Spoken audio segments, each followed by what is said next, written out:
Saya kira kita mulai aja. Saya kira dimulai aja. Baik, Bu. Selamat malam, Pak Hardi, Pak Rafdinal, Pak Toto. Masih dengar Pak Toto? Saya mengucapkan terima kasih bahwa malam ini kita ingin bincang-bincang mengenai langkah pasca dari webinar kita gitu. Pertama mungkin mau apa Dina? Karena ternyata teman-teman IMC itu ada kegiatan Pak. Tadinya saya mau undur Sabtu, tapi ternyata memang Jumat Sabtu mereka penuh Pak. Jadi saya kira saya sudah tanya, nggak apa-apa, kita lanjut nanti kita akan bicarakan kalau ada hal-hal yang terkait lagi dengan IMC. Pak Radinal, 3 poin yang disampaikan Pak Widodo. Yang pertama yang diharapkan beliau itu adalah diskusi tentang standarisasi peta ya. Terutama yang terkait dengan BG gitu.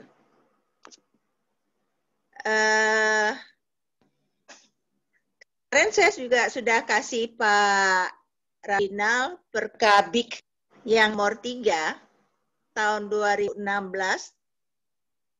tentang spesifikasi teknis penyajian peta desa. Sudah terima ya Pak Radinal? Sudah, Bu. Halo? Sudah, Bu, sudah terima. Suara saya kedengaran nggak ya? Bagus kedengaran, Bu. Halo? Bagus. Halo, bagus, Bu. Halo? Halo? Dengar suara saya? Bagus sekali, Bu, kedengarannya, Bu. Halo? Halo, bagus, Bu, bagus. Wah, bagus, Bu, bagus. Suaranya bagus, Bu. Bu Heni yang nggak dengar kali. Iya. Oh, Bu Heni yang nggak dengar ya, Pak? Malah oke. Ya. Bagus, Bu, bagus. Dengar. Dengar, Bu. Kencang, Bu, dengarnya, Bu. Iya, ini sampai saya kecepatan 100 km per jam aja masih kedengaran. Canggih. Halo? Halo, Bu. Halo? Halo. Tadi dengar suara saya? Dengar. Bagus. Dengar, Bu. Sudah dengar? Ya, dengar. Sudah. Oke. Sudah, Bu, sudah. Saya nggak dengar suara Bapak ya? Baik. Ya. Oh, ya kalau gitu. Kami dengar suara Ibu, Bu. Nggak kedengaran suara Pak Toto. Kami kedengaran suaranya, Bu. Cuman Ibu mungkin tidak dengar suara kami gitu, Bu. Itu colokannya kali ya? Itu di chat aja kali ya, chat.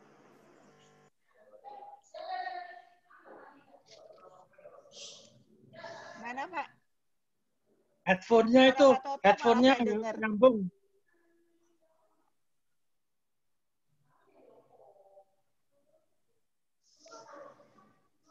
Halo? Kenapa Pak Toto?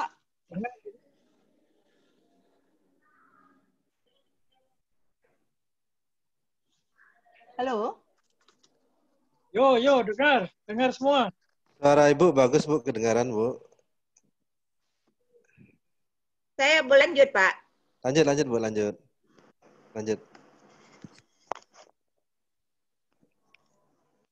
Aduh, saya bingung, nggak bisa dengar suara. Dengar, Bu, dengar. Headphone-nya itu. Ardi dengar suara saya? Bagus, suaranya bagus. Bagus suaranya. Halo. Bagus.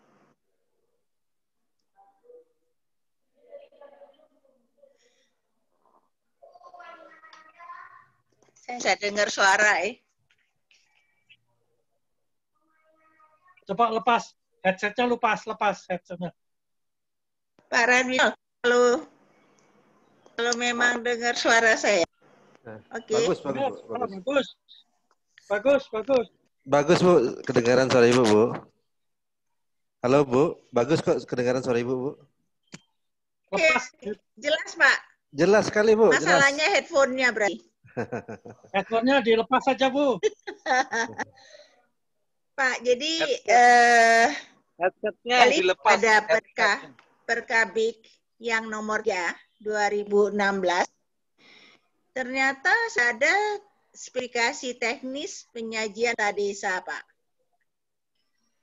Pada spesifikasi teknis yang merupakan perka tadi, dasar yang dipakai itu adalah Undang-Undang Nomor 6 tahun 2014 tentang desa. Nah, kalau kita baca pada pasal 3 ayat 1, dia berbicara penyajiannya dalam bentuk citra. Di bentuk citra, karena ini penyajian, jadi dia tidak bicara proses, Pak. Di situ disebutkan yang terkait dengan skala, penelitian horizontal, simbol, informasi dan penomoran lembaga indeks. Pak Rafdinal sudah baca kira-kira perka ini atau belum, Pak? Sudah, Bu. Perka Kepala BIG ini, Peraturan Kepala BIG ini ada 3 pasal, ada total 4 pasal, diterbitkan di tanggal 19 Februari 2016 oleh Pak Priyadi Kardono. Pasal 1 menetapkan spesifikasi teknis penyajian peta desa sebagaimana lampiran dalam keputusan peraturan kepala ini. Kemudian pasal 2, spesifikasi teknis penyajian peta desa merupakan panduan dan acuan bagi kementerian lembaga, Pemda, setiap orang dalam tahapan penyajian peta desa. Pasal 3, ayat 1, spesifikasi teknis penyajian peta desa yang menyajikan peta desa dalam bentuk peta citra adalah sebagaimana tercantum dalam lampiran 1 yang merupakan bagian yang tidak terpisahkan dari lampiran peraturan kepala ini. 2, ayat 2, spesifikasi teknis penyajian peta sarana persona yang menyajikan peta sarana prasarana adalah sebagaimana tercantum dalam lampiran 2 yang merupakan bagian yang tidak terpisahkan dari lampiran perka ini. Ayat 3, spesifikasi teknis penyajian peta penutup lahan yang menyajikan peta penutup lahan adalah sebagaimana tercantum dalam lampiran 3 yang merupakan bagian yang tidak terpisahkan dari lampiran peraturan kepala ini. Pasal 4, peraturan kepala ini berlaku pada tanggal ditetapkan. Jadi totalnya ada 193 halaman kalau nggak salah, Bu Eni. Halo, Bu Eni. HP beliau mungkin masalah, mungkin Pak Toto atau Pak Hardi ya? Saya kira oke. Saya kira oke. Ya, bermasalah itu. Ya, HP-nya Bu Eni yang bermasalah kali itu. Ya. Saya dengar jelas. Saya juga jelas kok. Jelas. Ya, kita tunggu Bu Eni aja dulu, Pak ya. Ya. Sambil nunggu Bu Heni, Pak Rafdinal ya. Ya, Pak. Ya, Pak. Perka BIG menurut saya sih dengan mudah bisa kita ikuti. Karena proses tidak disebutkan, tapi hasilnya itu ada kelas 1, kelas 2, kelas 3, dan itu sangat mudah dicapai sebetulnya. Nah, cuma memang kita atau saya meminta kepada IMC untuk memberikan hasil uji ketelitian mereka juga gitu loh ya.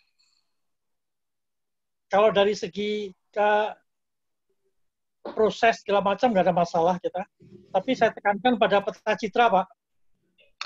Ya, itu masalahnya, Pak, peta citra satelit maksudnya, Pak ya? Enggak, kalau bisa aja citra foto udara bisa. Berarti bisa.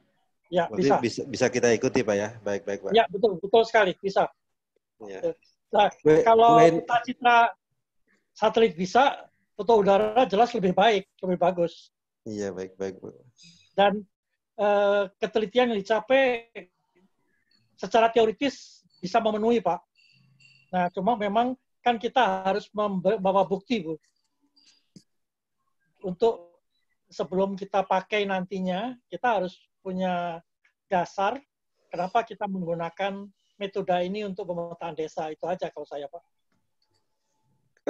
Ini izin Pak, saya terus terang Pak Hardi untuk masalah pemetaan ini saya harus banyak belajar dari para gurunya, Pak Hardi, Bu Heni, dan Pak Toto. Kita backup Pak, kita backup Pak. Ya, Insya Allah. Saya dulu pernah belajar tentang R-View di UGM waktu saya ngambil pasca sarjana 2003 yang lalu. Masih R-View waktu itu Pak, aplikasinya. Sekarang sudah berkembang ArcGIS. Sama, Pak. Nah, cuman masalahnya Pak, ketika kita mendapatkan dari peta foto udara atau peta citra satelit, artinya kan bisa saja ketika di lapangan ya, kita mendapatkan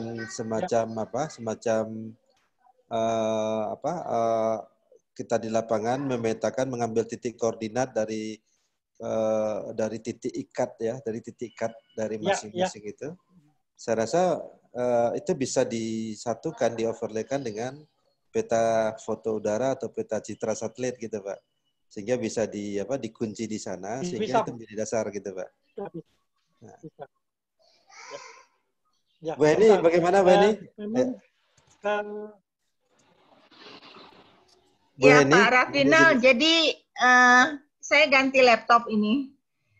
Jadi memang sebaiknya spek peta yang sudah dibuat itu yang mungkin perlu dipelajari dulu ya. Tetapi memang speknya Pak Hardi hanya penyajian Pak. Prosesnya tidak ada Pak. Dan kalau dilihat penyajiannya itu memang macam-macam ya, unsurnya sungai, batas segala macam itu sudah masuk di sana gitu. Nah sebetulnya ini yang sebetulnya perlu dicek oleh teman-teman Kemendes, apakah itu memang sesuai dengan yang diperlukan gitu ya? Ya betul Pak Hardi ya. Ya, jadi gini Bu, kalau peta citra mungkin simbol-simbol tidak terlalu penting. Ya. Kalau peta citra. Oke. Ya. Tapi kalau dijadikan peta garis, maka simbol-simbol itu berlaku dan tidak sulit. Oke. Karena ini skala besar Bu. Skala besar itu simbol itu peranannya kecil. Simbol itu karena semua bisa kelihatan, misalnya gereja jelas kelihatan itu, kita sebutkan ini gereja apa gitu ya misalnya, atau kalau masjid itu kelihatan itu, artinya skala besar sih. Yeah. Jadi mungkin simbol itu untuk skala besar peranannya kecil, tapi tetap perlu. Ya, karena kalau nggak ada standar nanti setiap orang menyajikannya beda-beda Pak, gitu. Iya, oke. Saya kira standarnya tetap. Standarnya enggak perlu, ya itu aja cukup sudah. Tapi menurut saya, karena skala besar, mungkin nggak banyak dipakai gitu loh. Pak Rafinal, jadi yang terkait dengan standar pemetaan ini, kenapa saya bilang kita tidak perlu buru-buru dulu ke BIG? Sebetulnya dari pihak Kemendes harus punya, kalau saya istilahkan standpoint-nya bagaimana gitu ya. Jadi kita sudah punya posisi ya, sebetulnya kita inginkan seperti apa Pak. Yang kedua yang terkait juga ketelitian gitu ya, apa perlu ketelitiannya sampai sekian senti atau apa gitu ya, sehingga Pak Hardi sebetulnya sedang mempelajari ya Pak, yang dengan drone itu sebetulnya ketelitiannya yang bisa didapatkan itu seberapa teliti gitu. Dan ini kita punya ini argue-nya kita jelas gitu ya, karena kita punya data-data dan bukti gitu ya. Jadi itu kita siapkan dulu, baru kita akan bicara dengan BIG ya. Karena salah satu yang disampaikan Pak Dodo itu memang datang ke BIG Pak, bicara standarisasinya Pak. Betul. Satu hal Bu Heni, satu hal yang agak distorted di BIG dari dua pejabat BIG disebutkan kalau membuat peta desa itu standarnya adalah peta dasar. Ya. Itu jelas sekali disampaikan. Si Agung Indrajit mengatakan gitu, kemudian yang ikut webinar waktu itu juga mengatakan gitu. Jadi kalau pada dasarnya adalah peta tematik harus mengacu pada peta dasar. Nah, tapi mereka menginterpretasikan kalau kita membuat peta tematik, peta dasarnya belum ada, maka mereka menganggap bahwa kita membuat peta dasar, dan itu salah itu. Menurut saya sih salah. Saya lebih condong untuk mengikuti perkanya BIK yang tahun 16, itu aja kita ikuti. Dan itu mudah sekali dipenuhi, Bu Heni. Mudah sekali dipenuhi. Pak Hardi dan Bu Heni dan Pak Toto, saya ingin cerita sedikit dulu.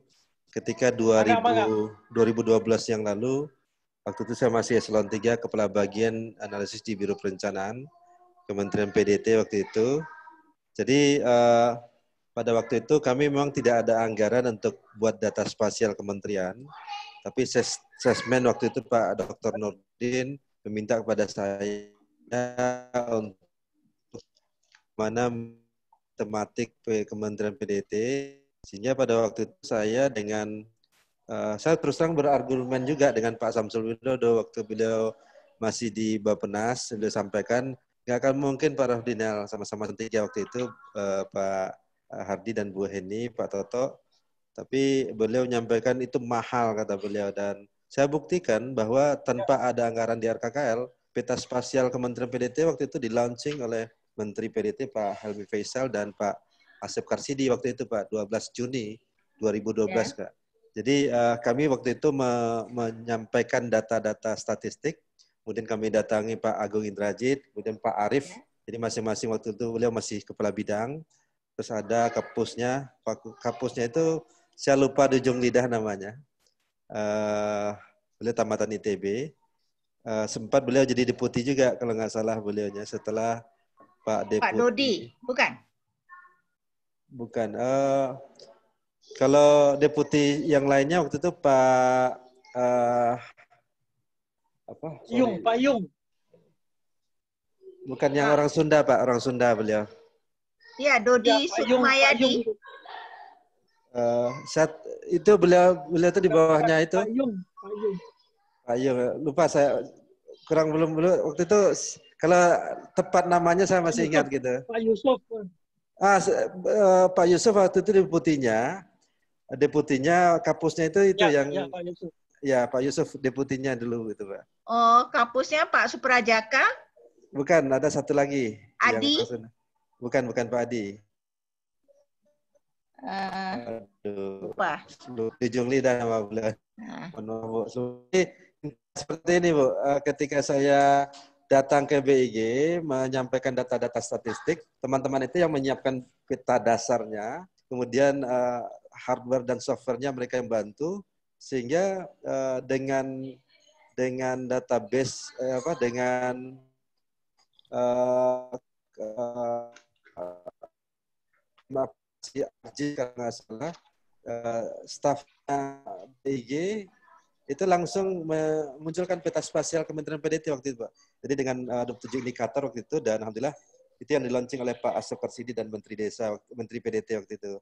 Jadi mungkin kalau maksudnya Pak Agung Indrajit itu minta peta dasarnya itu, ya saya rasa mungkin ya kita manut aja dengan teman-teman BIG, tolong kita diberikan akses untuk pembuatan peta dasar, untuk peta dasarnya, sehingga ketika teman-teman dari daerah atau dari CMI, kemudian DGI dengan jajaran link jajarannya, saya rasa kita share aja gitu Pak, akan lebih bagus seperti itu. Kalau seandainya dari Pak Agung Indrajit dan Pak Budi kalau nggak salah kemarin yang dari BIG itu menyarankan seperti itu. Tapi kalau misalnya ada alternatif lain ya, peta dasar ini kan standar, saya rasa mungkin sudah terstandarized ya. Saya terus terang tidak begitu paham tentang itu sebelumnya Pak. Tapi ketika misalnya itu yang diingatkan oleh Pak Agung Indrajit. Saya rasa kolaborasi aja kita Pak. Tolong oke lah. Kami akan mengikuti peta dasarnya yang disiapkan oleh teman-teman BIG. Tapi kita diberikan akses untuk mengakses peta dasar yang dikeluarkan oleh BIG itu. Jadi semuanya satu peta dasar dan nantinya hal-hal yang kita kerjakan saya rasa mungkin karena memang wali datanya itu ada dari BIG, ya udah semua peta-peta tematik dari desa itu akan masuk ke sistemnya BIG. Mungkin itu pandangan saya, Bu Heni, Pak Toto, dan Pak Hardi gitu. Bisa jadi berbeda pandangan karena terus terang secara teknis saya tidak menguasai tentang ini, tapi saya pernah belajar, tidak praktek gitu Pak, hanya belajar. Kebetulan waktu di perencanaan kota dan daerah itu saya sempat belajar diajarkan tentang ini gitu Pak. Terus ketika orang bertanya masalah ketelitian tentang drone ini, ketika kita punya peta udara itu dari drone malah lebih bagus lagi dari peta citra satelit gitu Pak. Apalagi kita dibantu untuk melakukan semacam mengunci titik koordinatnya sehingga ketika ada batasnya itu ada sungai atau ada bukit atau misalnya ada masjid gitu Pak. Saya rasa mungkin bisa kita kunci di di GPS kita itu, apakah GPS Garmin yang tingkat ke tingkat ya mungkin diberikan catatan. Jadi kadang-kadang tingkat ketelitian GPS kita itu juga bermasalah juga gitu Pak. Ada GPS yang tingkat ketelitiannya sekian meter, termasuk GPS Garmin kalau nggak salah 8 meter kalau nggak salah. Kita pernah bertanya dulu dan itu intinya seperti itu Pak Hardi dan Bu Heni ya. Bisa jadi saya punya kelemahan atau kesalahan, tapi itu pengalaman saya dulu ketika saya dengan teman-teman BG menyiapkan peta spasial Kementerian PDT. Itu sementara Pak Hardi dan Bu Heni. Pak Toto, terima kasih. Ya, ya Pak Hardi mau ngomong silakan. Udah ada suara betul itu Pak Rafdinal, betul sekali. Memang BIG mengharapkan demikian. Cuma masalahnya peta desa ini kan skala besar Pak. BIG belum punya standar. Sejauh ini BIG belum punya standar. Yang ada justru yang harus kita pakai adalah perkanya B yang peta desa itu yang kita pakai satu-satunya kalau saya. Jadi BIG juga stafnya harus ngikutin itu dong. Kalau skala besar, itu kalau menurut saya ketelitian yang dituntut oleh Perka BIG tahun 16 itu bisa dicapai dengan mudah dengan drone Pak. Kalau menurut saya bisa dicapai. Dan dari PP mengenai penataan ruang itu ketelitian skala peta itu bisa sampai 10.000. Tidak harus 5.000, tidak harus 1.000 gitu ya. Sehingga ketelitian 10.000 mudah sekali dicapai, Pak. Nah, kalau kita nunggu BIG, itu BIG baru akan membuat peta dasar skala 5.000 selesai tahun 24, Pak. Sampai sekarang mereka belum, masih beberapa yang sudah, mereka rencananya tahun 21 nanti akan memetakan seluruh wilayah itu dengan skala 5.000 untuk RDTR. Nah, kalau kita nunggu itu, kita nggak maju-maju, Pak.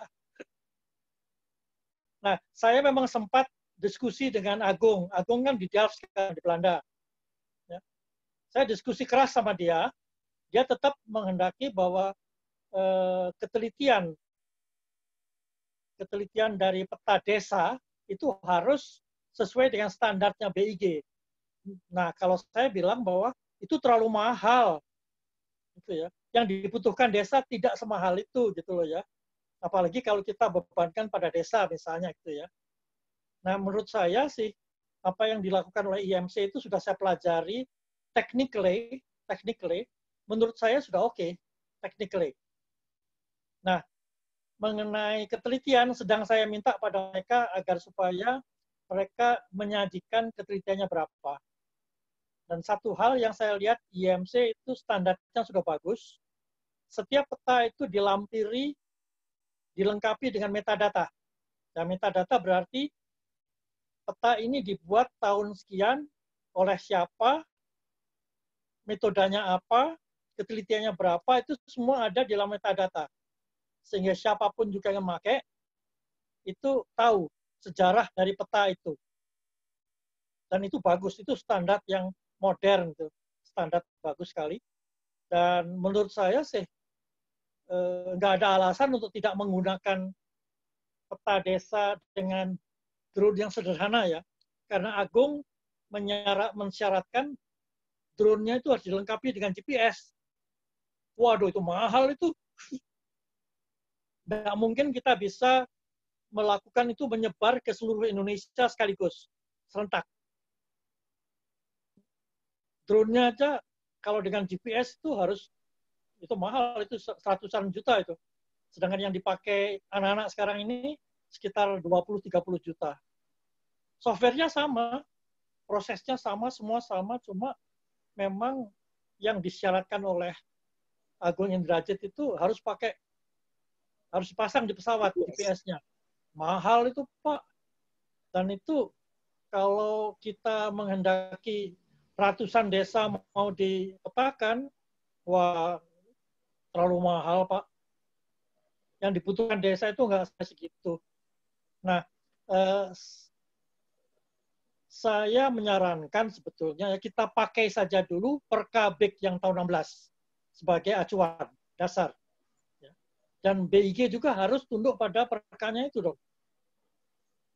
Nah, kemudian suatu saat nanti kalau diperlukan lebih teliti, kita bisa pasang GPS lebih banyak kalau perlu gitu loh ya. Nah, itu soal nanti. Jadi secara teknis itu bisa dilakukan, Pak. Karena peta yang dihasilkan itu sudah auto rectified. Jadi sama dengan peta sudah. Nah, itu yang saya kaji.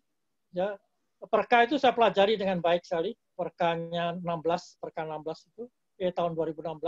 Bagus itu kalau saya Perkanya. Menurut saya sih bagus. Perka nomor 3, Pak, tahun 2016. Ya, itu ya, bagus, Pak. Perka nomor 3 2016, Pak ya. Itu bagus. Pak, karena kita boleh tanya, milih. Pak, Ya. Dengan GPS itu nggak bisa diganti dengan GCP, Pak, atau ICP? Bisa sekali. Karena gini ya, itu ada dua opsi memang. Pakai GCP, ya, dan itu juga mahal. Atau kalau GCP enggak, pakai GPS-nya ditaruh di pesawat. Itu usulnya BIG. Gitu ya. Nah, dua-duanya mahal, Pak. Bu, mahal, Bu. Jadi kita gini ya, sekarang kan prinsip kita mendapatkan peta desa secepat mungkin untuk perencanaan desa. Secepat mungkin. Nah, sepanjang kita bisa memenuhi syaratnya Perka 3 tahun 2016, saya kira kita nggak salah, Bu.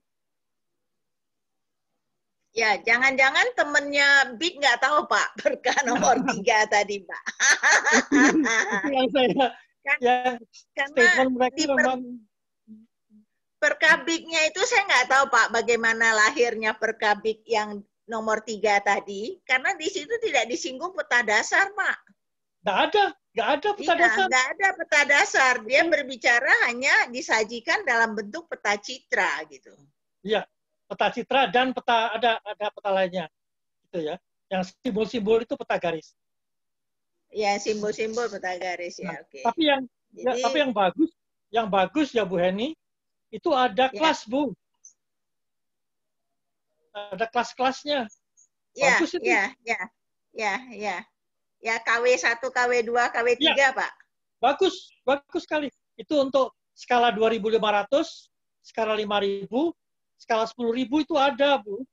Dan itu bisa dipenuhi dengan mudah, Bu. Jadi, Pak Hardi, artinya sementara kita berpegang pada Perkabik nomor 3 2016 ya. Sambil kita mempelajari juga ya bahwa pemetaan dengan drone itu seberapa jauh sebetulnya ketelitian yang bisa dihasilkan, ya kan Pak? Ya, jadi saya sudah menyampaikan kepada Pak Zul SOP-nya, Bu. Ya, oke. Meskipun belum secara lengkap, tapi at least saya sudah menyampaikan pada mereka. Jadi kegiatan mereka sekarang ini di lapangan, saya minta supaya dicek beberapa, tapi terbatas pada ketelitian relatif, Bu. Ya. Pak Sul lagi. Pak Rafdinal. Pak Rafdinal, saya kira BIK tetap akan berpegang pada Undang-Undang Nomor 4 2011-nya ya. Tetapi kembali sebetulnya kan yang harus ditanya itu Kemendes gitu loh. Kebutuhannya yang seperti apa gitu loh. Betul sekali. Ya. Betul. Iya. Jadi tidak hanya sekedar bahwa memang itu harus diisi peta dasar, tapi sebetulnya kebutuhan real itu seperti apa? Kan nggak mungkin kita menunggu kalau tunggu 2024 baru semua Indonesia itu dalam skala 5.000.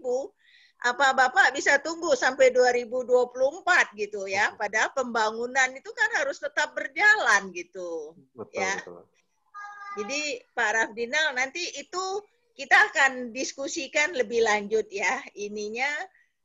Sambil kita menunggu tadi Pak Hardi itu sedang mengkaji gitu ya, mengkaji bagaimana ketelitian dari pemetaan drone ini gitu ya. Karena sebetulnya pemetaan drone ini juga terkait dengan kameranya, ground control point-nya ya, itu sangat terkait lah untuk ketelitiannya. Di samping itu kita juga menunggu BPN yang sedianya juga akan menggunakan drone. Pak, BPN aja akan menggunakan drone, Pak. Drone itu sudah digunakan untuk peta kerja, Pak. Sekarang itu dia akan mengkaji apakah drone itu bisa digunakan juga untuk kadaster mereka, gitu ya. Nih, ini dalam proses yang mereka ingin melihat ketelitian drone itu sudah seberapa jauh, gitu. Jadi, Pak Rafdinal, kalau saya bandingkan kebutuhannya BPN dengan Kemendes, ya nggak seteliti BPN lah gitu. Betul nggak Pak Rafdinal? Betul sekali, betul sekali. Jadi begini Bu Eni, untuk Kementerian Desa, sebenarnya yang dibutuhkan oleh para kepala-kepala desa dalam rangka menjalankan kewenangan mereka, yaitu kewenangan hak asal-usul dan kewenangan kewenangan skala desa. Saya rasa teman-teman kepala desa itu tidak sangat membutuhkan dalam bentuk peta yang sangat ketelitian yang sangat tinggi seperti BPN itu gitu Bu. Jadi peta sketsa pun nggak ada masalah gitu kan, apalagi dari peta sketsa itu kita overlaykan dengan titik koordinat untuk mengunci gitu kan. Kan boleh-boleh saja kita lakukan. Seperti itu gitu. Di dalam aplikasi itu bisa saya rasa. Jadi kita memakai peta 1:250.000 pun, kemudian kita coba kunci dalam sebuah titik koordinat ya. Mungkin dari di poligon itu kita kunci 4 titik. Dari 4 titik itu mungkin nanti akan ada semacam proses delineasi saja gitu. Sehingga itu jadi menjadi sebuah peta digital yang kemudian bisa dimanfaatkan oleh perangkat-perangkat desa, menyampaikan kepada badan musyawarah yang ada di desa, sehingga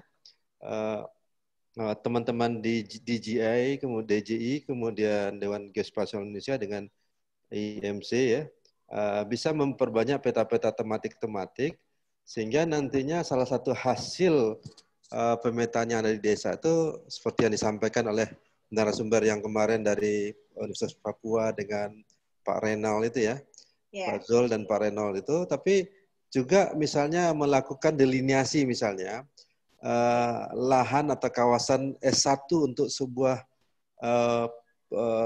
pendekatan sawah gitu ya, pertanian sawah gitu kan. Artinya di sana juga bukan hanya butuh satu peta tematik, Tapi peta tematik misalnya curah air hujan, Ya, kemudian betul, betul. irigasi, kemudian Ya. juga kelerengan, kesuburan tanah dan jenis tanah. Kemudian peta tematik yang mungkin bisa jadi banyaknya sebanyak ratusan peta tematik atau ribuan peta tematik itu bisa kita overlay-kan karena sudah terstandarized. Kemudian itu bisa kita lakukan analisis spasial bahwa kita buatkan semacam delineasi bahwa yang kita delineasi ini merupakan S1 untuk sawah. Jadi diharapkan para kepala desa dengan badan musyawarah mereka bersepakat dengan kewenangan hak asal usul dan kewenangan lokal berskala desa, mereka bersepakat bahwa sawah ini tidak akan dilakukan konversi lahan lagi gitu kan. Jadi kalau seandainya konversi lahan, berarti kan isu ketahanan pangan dan lain-lain itu kan akan menyangkut Indonesia ratusan atau ribuan tahun ke depan gitu Bu Eni. Nah, jadi artinya kalau itu sudah muncul kesadaran dari masyarakat di desa bahwa sawah harus dipertahankan walaupun itu sudah menjadi kota gitu kan, itu menjadi lokal berskala desa yang harus kita jaga, lokal wisdom yang harus kita bangun. Saya rasa itu memungkinkan. Tapi kan kita butuh semacam kita bantu alat pemerintah desa itu untuk melakukan delineasi itu dan kita bisa bantu melalui analisis spasial dari peta-peta tematik yang untuk kita bisa meyakinkan siapa saja bahwa ini adalah sangat cocok sekali untuk sawah. Belum lagi untuk hal-hal yang lainnya gitu. Jadi saya rasa untuk masalah standaris peta itu mungkin bahasanya komunikasi saja dengan teman-teman BIG dan saya akan bantu ya karena terus terang yang disampaikan oleh Bu Heni kepada saya catatannya dari Pak Samsul Widodo. Pertama diskusi menyangkut standarisasi peta terutama dengan BIG. Saya rasa izin Bu Heni dan Pak Hardi, kalaupun teman Bapak dan Ibu ada kesibukan yang lain, izinkan saya nanti karena sebelumnya saya juga sudah dikontak juga oleh stafnya Pak Arief, salah seorang deputi dari BIG, saling komunikasi.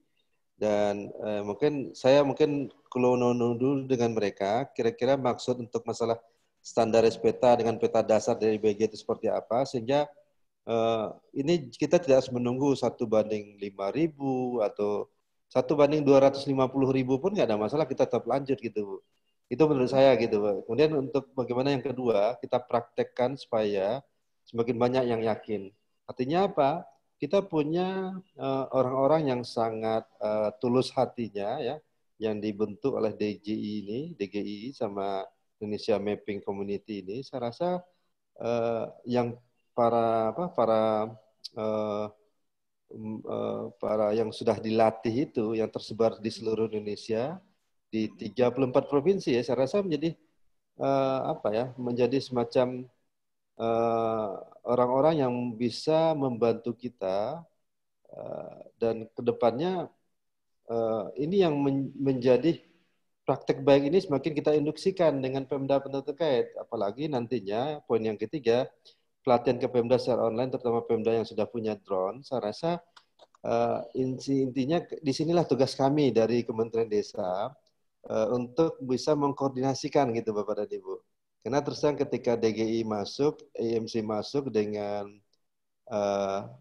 sebagai organisasi kemasyarakatan atau organisasi sosial atau gimana, saya juga belum tahu juga.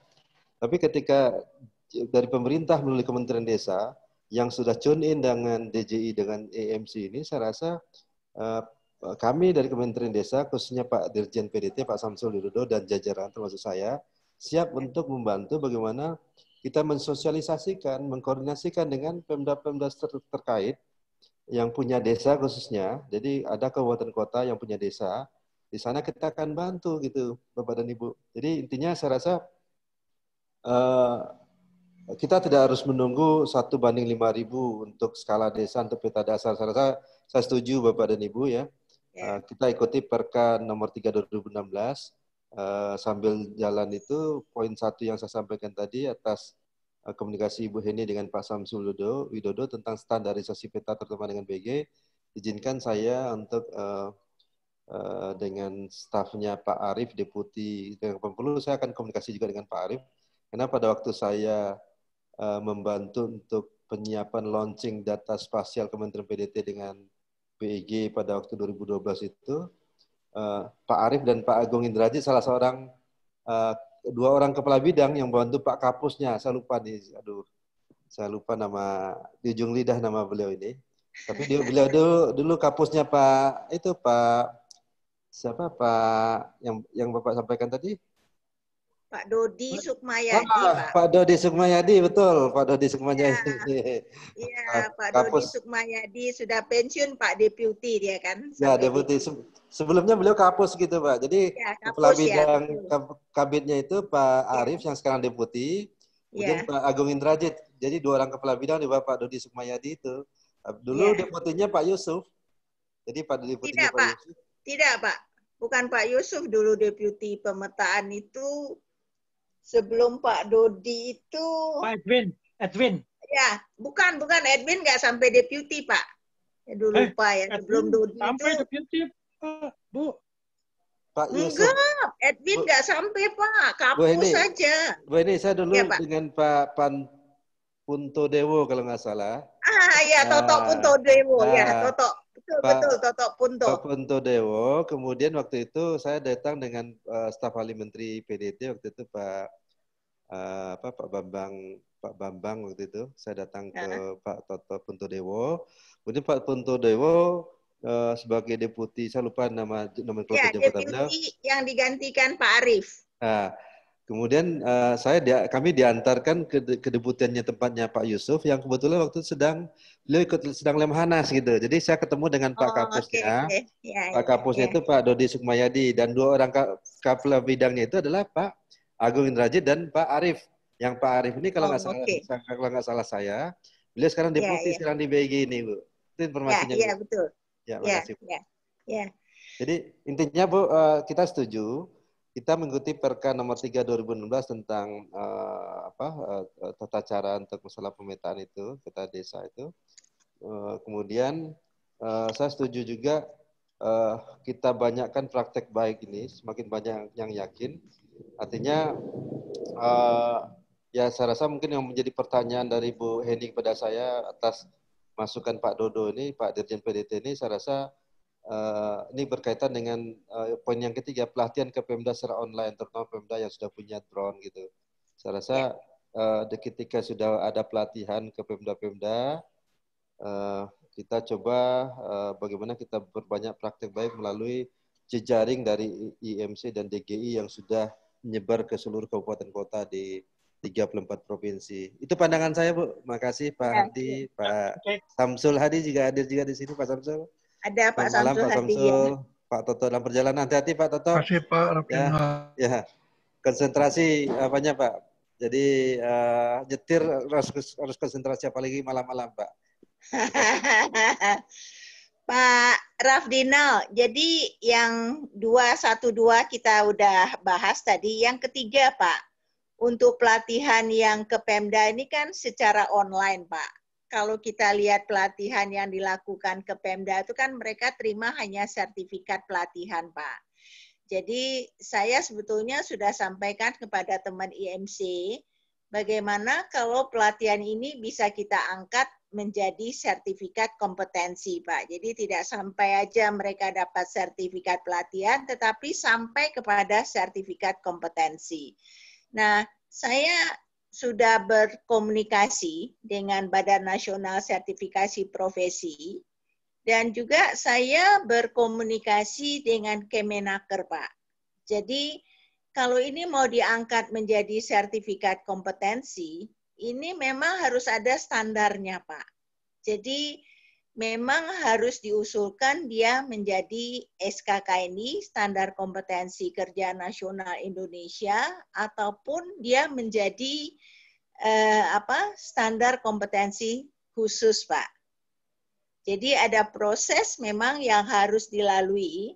Nah, kalau ini kementerian menganggap ini adalah penting, ya, karena kita sudah punya yang level basic, kita punya level 1 dan level 2 yang dibuat oleh IMC, ya.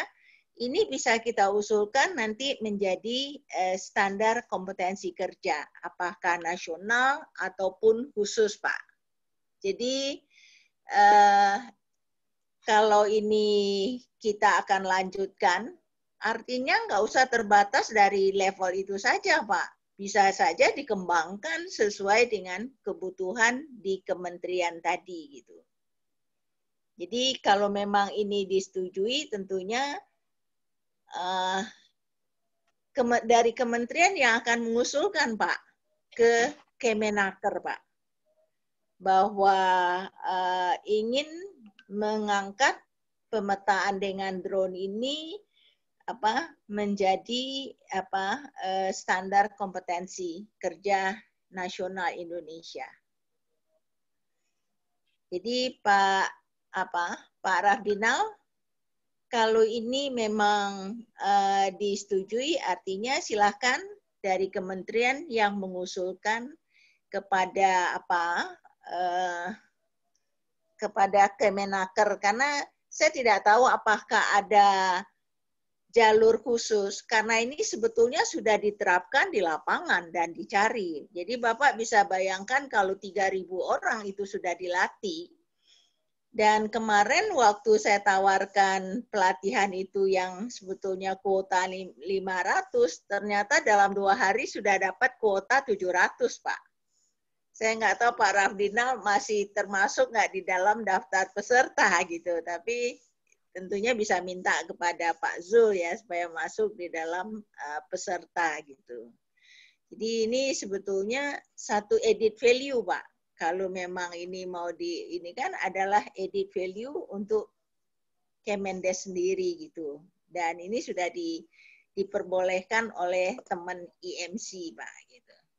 Jadi itu saya kira informasi yang yang dapat saya sampaikan, dan tentunya saya dan teman-teman termasuk Pak Hardi dan lain-lain itu bersedia gitu, karena kita juga pengalaman pada waktu pembuatan SKK ininya Geomatika tahun 2006 gitu.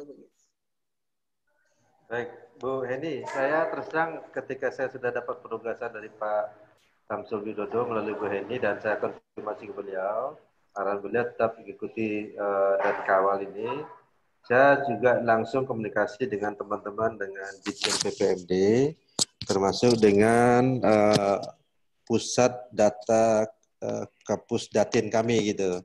Yeah. Sebenarnya untuk masalah pemetaan ini sebenarnya Kapus Datin dari Kementerian Desa sudah menginisiasi dan saya sedang mencari identifikasi kira-kira identifikasi kerja mereka itu sudah sampai di mana, sehingga jangan sampai nanti kita sudah melakukan koordinasi ternyata teman-teman dari Pusdatin Bali Latvo sudah melangkah jauh gitu. Jadi saya izinkan Bu Heni untuk di hari Senin atau minggu depan, karena kemarin saya sudah komunikasi dengan Pak Kapusnya, dengan kepala-kepala bidangnya dan jajarannya sampai stafnya, sehingga mereka sudah dari stafnya saya dapat informasi mereka sudah melangkah, tapi melangkahnya sampai di mana saya belum mendapat semacam identifikasi yang pasti. Jadi izinkan saya di minggu depan, di sela-sela saya punya kesibukan, saya akan identifikasi dan saya akan kerahkan jajaran saya, Direktorat Perencanaan Identifikasi Daerah Tertinggal untuk keep in touch dengan teman-teman Bali Latvo itu. Karena ke teman-teman pusat di Ditjen PPMD pun mereka sebenarnya sudah ada kesepakatan bahwa Pusdatin Bali Latvo yang menginisiasi. Cuman selama ini kan kita ini bekerja di birokrat ini kan seperti hitung kacang gitu, Bu. Dari sesuatu yang kita bisa membuat sebuah lompatan, tapi kita seolah birokrasi ini seolah menghambat gitu. Padahal kalau seandainya kita mau secara cerdas untuk melakukan sebuah kerja seperti yang dilakukan oleh IMC dan DGI, saya rasa ini akan memudahkan kita bekerja gitu, Bu. Jadi saya sudah catat apa yang menjadi komunikasi kita malam ini. Saya langsung kepada Ibu juga bahwa ke depannya bagaimana kita kerjasama dengan Badan Nasional Sertifikasi Profesi atau BNSP, sehingga nantinya mereka akan bisa menerbitkan sebuah standar kompetensi kerja nasional Indonesia atau khusus, sehingga ini akan juga menguatkan juga teman-teman yang sudah dilatih itu gitu, Bu. Kan artinya kita berkolaborasi gitu kan. Jadi 3.000 orang, ada yang dari pemula, kemudian tingkat advance 2.000, dan yang lebih bagus lagi ada 1.000-an orang. Apalagi sekarang ini sudah akan ada juga pelatihan 500 dibuka, 700 yang sudah mendaftar, dan saya sampaikan juga ke kawan melalui Bu Heni, saya sampaikan, bisa nggak teman-teman jajaran saya, jadi kalau saya ikut pelatihan teknis ini, jujur habis juga waktu saya Bu Heni, karena terus terang ya minimal terus terang saya memahami, tapi tidak harus saya punya keahlian khusus gitu, karena terus terang ini kan ke teman-teman jajaran staf saja yang harus mampu untuk melakukan langkah-langkah seperti ini. Jadi intinya Bu Heni, Kasubag TU saya lapor kepada saya bahwa sudah penuh, sehingga teman-teman di jajaran Direktorat Perencanaan Identifikasi Daerah Tertinggal di tempat saya belum bisa berkesempatan untuk bisa bergabung, tapi insya Allah nanti Pak Jul dari ketua dari pelatih atau dari yang ditunjuk itu bisa menerima 1-2 orang, karena teman-teman staf saya itu mereka juga rata-rata ya yang dari profesional ya, dari tenaga penunjang itu saya ambil orang-orang terbaik gitu, Bu. Saya ambil dari planologi ITB yang fresh graduate, dan saya yakinkan Pak Dirjen sehingga di SK-kan dalam mereka itu membantu saya, dan saya juga berikan kebebasan pada mereka juga untuk kedepannya untuk memilih karir terbaik. Jadi ketika dengan saya sebagai Direktur Perencanaan Identifikasi Daerah Tertinggal, saya berikan kesempatan untuk mereka juga bisa berinovasi, berkreativitas, tidak bekerja atas rasa takut sama saya sebagai direktur, tapi bekerja untuk menambah kompetensi mereka. Jadi dengan itu saya akan merangsang mereka untuk bekerja tidak seperti para birokrat seperti kami ini yang sudah tua, yang sudah berumur gitu kan, kadang-kadang seolah lambat. Jadi saya berikan kesempatan seperti itu Bu Heni. Jadi intinya Bu Heni, saya setuju, dan kedepannya juga kita akan merambah juga ke teman-teman Kemenaker juga, karena Kemenaker itu punya semacam punya BLK juga di beberapa tempat. Saya rasa BLK bisa, konten dari BLK itu bukan akan menjadi kita tambahkan juga. Jadi artinya kolaborasi kita itu dengan beberapa kementerian lembaga yang nantinya bisa jadi nanti disatukan dalam bentuk sebuah MOU, yang kemudian dari MOU itu nanti akan ada proses siapa melakukan apa, di mana, dan macam-macam, sehingga nanti akan ada dalam bentuk perjanjian kerja bersama gitu. Jadi ke depan seperti itu kita coba lakukan gitu Bu Heni. Intinya seperti itu, kami menjadi catatan bagi kami atas komunikasi malam ini. Sementara itu Bu Heni, Pak Hardi, dan Pak Toto dalam perjalanan, dan Pak Samsul Hadi, terima kasih. Pak Rafdinal, saya sangat paham dan mengerti yang disampaikan. Memang alangkah baiknya bersama-sama dengan yang lain gitu ya, dan itu ya saya paham gitu. Tapi kalau boleh saya beri contoh juga, seperti BPN, Kementerian Agraria, dalam penyusunan SKK ini, dan mereka baru pertama kali Pak masuk ke area standar kompetensi kerja, mereka tidak menyusun sekaligus Pak. Mereka menyusunnya adalah yang terkait dulu, yang terkait dengan pengukurannya Pak, pengukuran dari kadasternya gitu.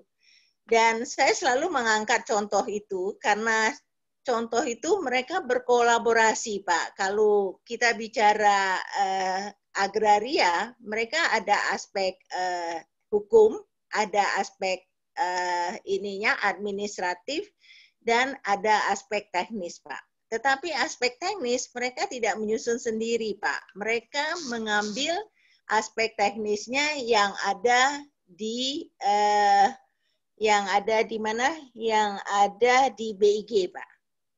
Yang mereka susun, yang sekarang sudah jadi SKKNI dan KKNI-nya adalah yang terkait dengan aspek administratif dan aspek legal. Tapi itu belum mencakup seluruh kementerian loh, Pak. Karena kementerian itu cukup banyak ya yang masih harus menjadi SKKNI-nya. Jadi apa yang mau saya katakan? Kalau yang disampaikan Pak Rafdinal itu sangat baik, tapi kalau memang tidak bisa, kenapa tidak bertahap saja gitu ya? Artinya, oke, kalau ini dilihat ini adalah yang sudah dibutuhkan, apalagi untuk semua wilayah-wilayah desa, oke, lakukan bertahap gitu. Tetapi kalau memang bisa sekaligus dengan semuanya, itu akan sangat baik. Karena saya kalau melihat apa yang dilakukan IMC ini, kita akan bisa berargumentasi, Pak. Karena ini adalah yang sudah dilaksanakan di lapangan. Dan itu sudah jelas merupakan satu kebutuhan. Jadi kalau kebanyakan yang disusun oleh kementerian kelembagaan itu kan baru yang dipikirkan dari pihak kementerian lembaga, belum teraplikasi. Sehingga kalau kita lihat banyak sebetulnya SKKNI atau skema-skema yang diterbitkan itu ternyata tidak applicable Pak di lapangan, sehingga perlu revisi dan lain sebagainya gitu. Jadi itu mungkin sebagai pertimbangan buat Pak Rafdinal ya di intern gitu. Kalau memang bisa sekaligus itu alangkah baiknya, tetapi kalau enggak pun itu bisa dilakukan artinya secara bertahap seperti yang saya kasih contoh itu di Kementerian ATR BPN, Pak. Setuju, itu Bu. saya kira tiga yang poin kita sudah bahas. Pak Rafdinal mungkin mau ngomong, silakan. Jadi setuju, Bu. Jadi gini, kita tidak perlu menunggu sebuah MOU atau perjanjian kerja bersama antar beberapa kementerian ini bisa kita lakukan. Saya rasa kita tetap jalan, IMC sama DJI, DGI, tetap jalan dengan program-program yang sudah dilaksanakan. Saya rasa dengan 4 prinsip dasar itu, itulah semacam bakti kita pada negara ini, Pak, Bu. Ya, karena terus terang kalau seandainya kita bekerja, ya kalau selama ini kan birokrasi itu kan seperti yang saya sampaikan tadi, hitung kacang dulu 1, 2 gitu kan. Saya rasa itu tidak bisa membuat sebuah lompatan, dan saya rasa Bu Heni dan Pak Hardi, termasuk Pak Samsul Hadi, Pak Toto, yang kalau seandainya Bapak Ibu juga dari pejabat dulu dari sebuah lembaga, saya rasa sangat memahami sekali. Kadang-kadang border birokrasi itu terlalu membelenggu dan mengganggu gitu. Tapi pada dasarnya kami ini, Bapak dan Ibu, sudah, apalagi Pak Samsu Widodo, kata beliau, kita kalau misalnya dari depan nggak bisa masuk, udah kita masuk dari belakang. Kalau nggak bisa ya melalui pintu jendela aja, kita dobrak aja jendela kan.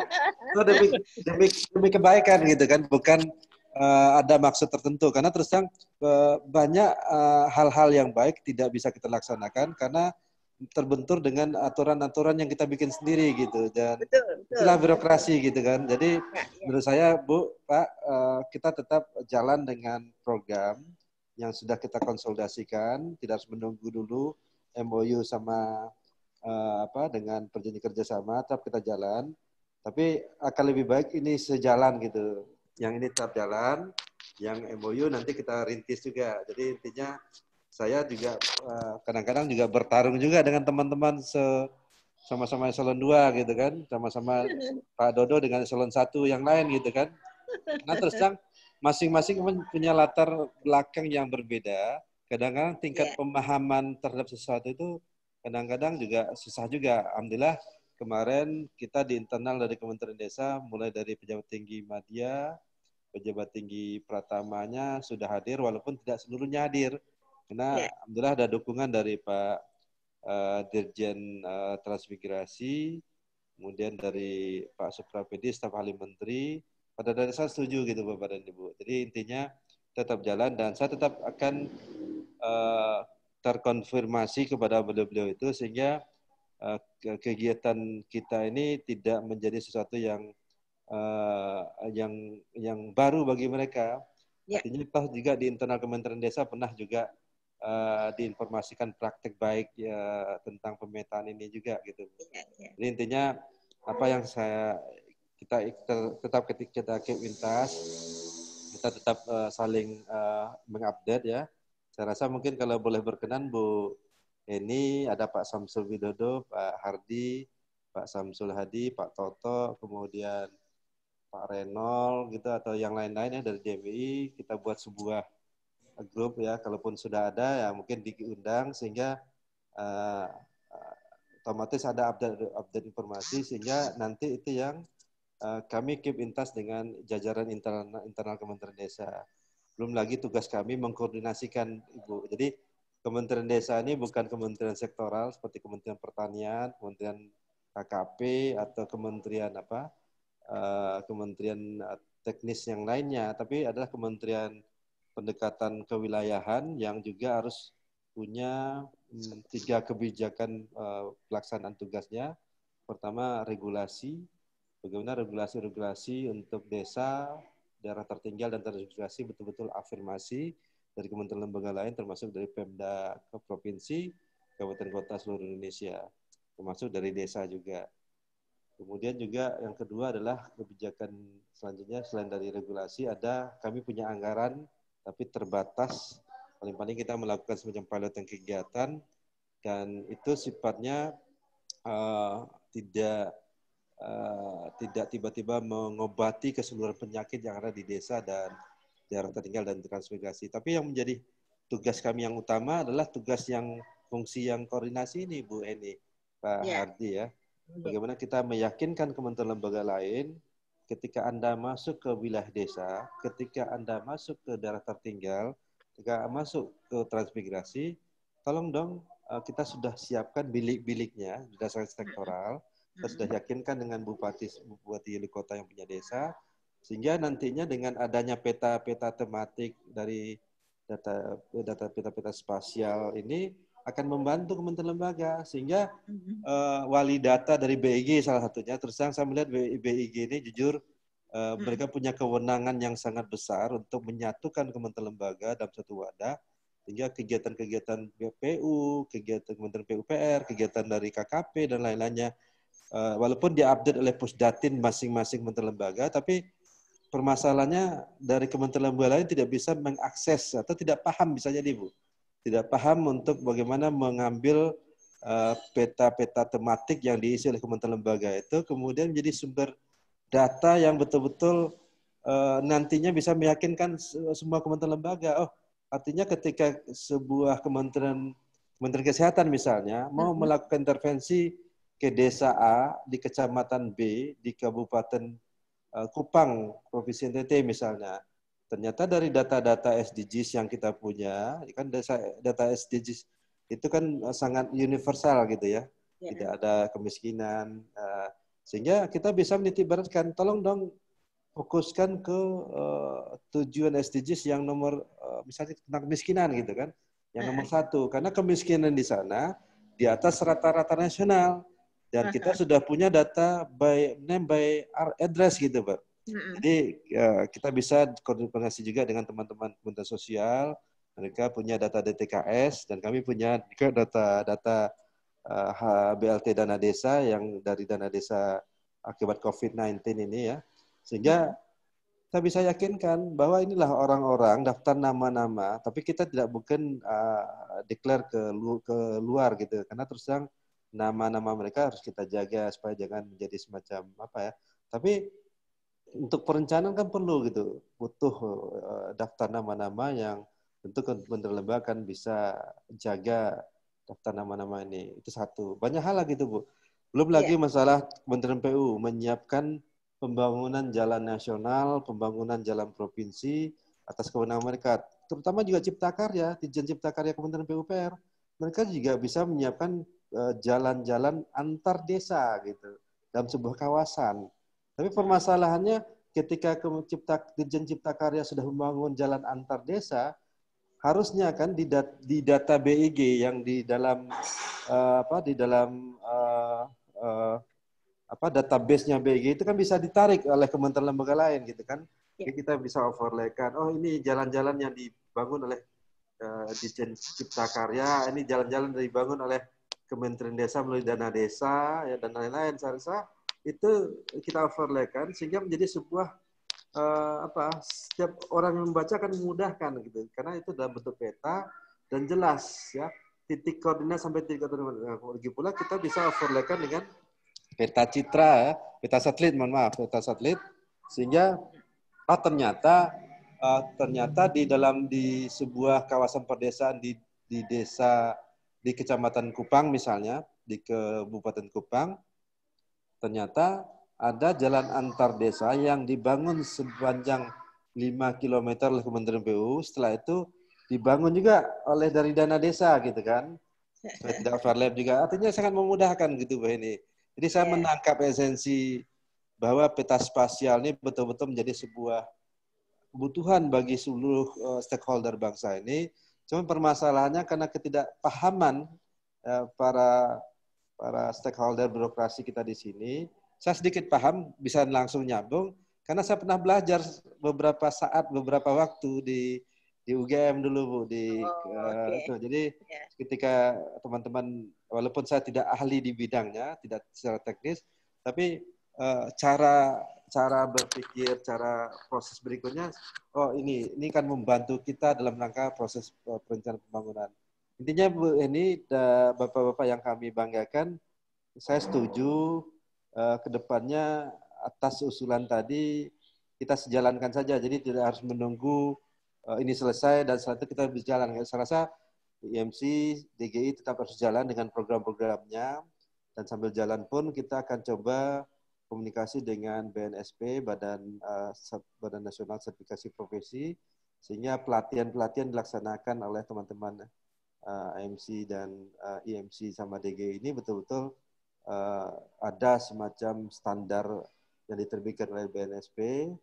Kemudian juga akan lebih bagus lagi nanti kerjasama dengan teman-teman yang ada di BLK-BLK yang tersebar seluruh Indonesia, di seluruh provinsi kalau menurut saya, baik BLK Mandiri termasuk BLK yang langsung ditangani oleh teman-teman Kemenaker juga. Tapi ini kan tidak semudah yang kita diskusikan ini, Bu. Kadang-kadang hambatan birokrasi itu munculnya dari bukan dari tingkat pejabat tinggi media, kadang-kadang sampai di tingkat staf yang tidak memahami secara keseluruhan esensi dari ini gitu. Tapi tidak menjadikan kita untuk kita tidak berjalan. Kita tetap berjalan. Saya rasa dengan semangatnya Pak Hardi ya, semangatnya Pak Samsul Hadi, Bu Heni, itu menjadi pelucut bagi kami-kami yang masih muda ini gitu Bu. Walaupun gitu. Sementara Bu Heni, Pak Hardi, terima kasih. Pak Rafdinal, saya boleh tahu Pak Rafdinal dari tadi sebut MOU itu maksudnya MOU antara siapa dengan siapa ya Pak Rafdinal? Jadi gini MOU. Bu. Jadi gini Bu, yang namanya kita di birokrasi ini kadang-kadang untuk melakukan sebuah kerjasama ya antara Kementerian Desa, kemudian BIG, kemudian dari DMI, IMC, DGI, kemudian dengan Kemenaker yang Ibu usulkan tadi, ada semacam dukungan dari pimpinan, dari para menteri, kemudian para pimpinan tinggi media dan lain-lainnya, sehingga kedepannya kalau seandainya akan ada berdampak kepada anggaran, ya anggaran dan lain-lainnya, termasuk program kegiatan, tentu ini akan ada cantolannya gitu Bu. Oh, ada dasar hukumnya ya. Betul. Jadi jangan sampai nanti ketika di dalam aplikasi Krisna Kementerian Bappenas selarasnya terus tidak masuk dalam aplikasi itu dan ada MOU itu, kadang-kadang itu menjadi masalah juga bagi kita-kita gitu Bu. Jadi artinya saya sampaikan seperti itu, tapi ini bukan menjadi penghalang gitu Bu. Saya sangat bersemangat juga diberi kesempatan bisa ketemu dengan tokoh-tokoh yang bersemangat muda gitu Bu. Terima kasih.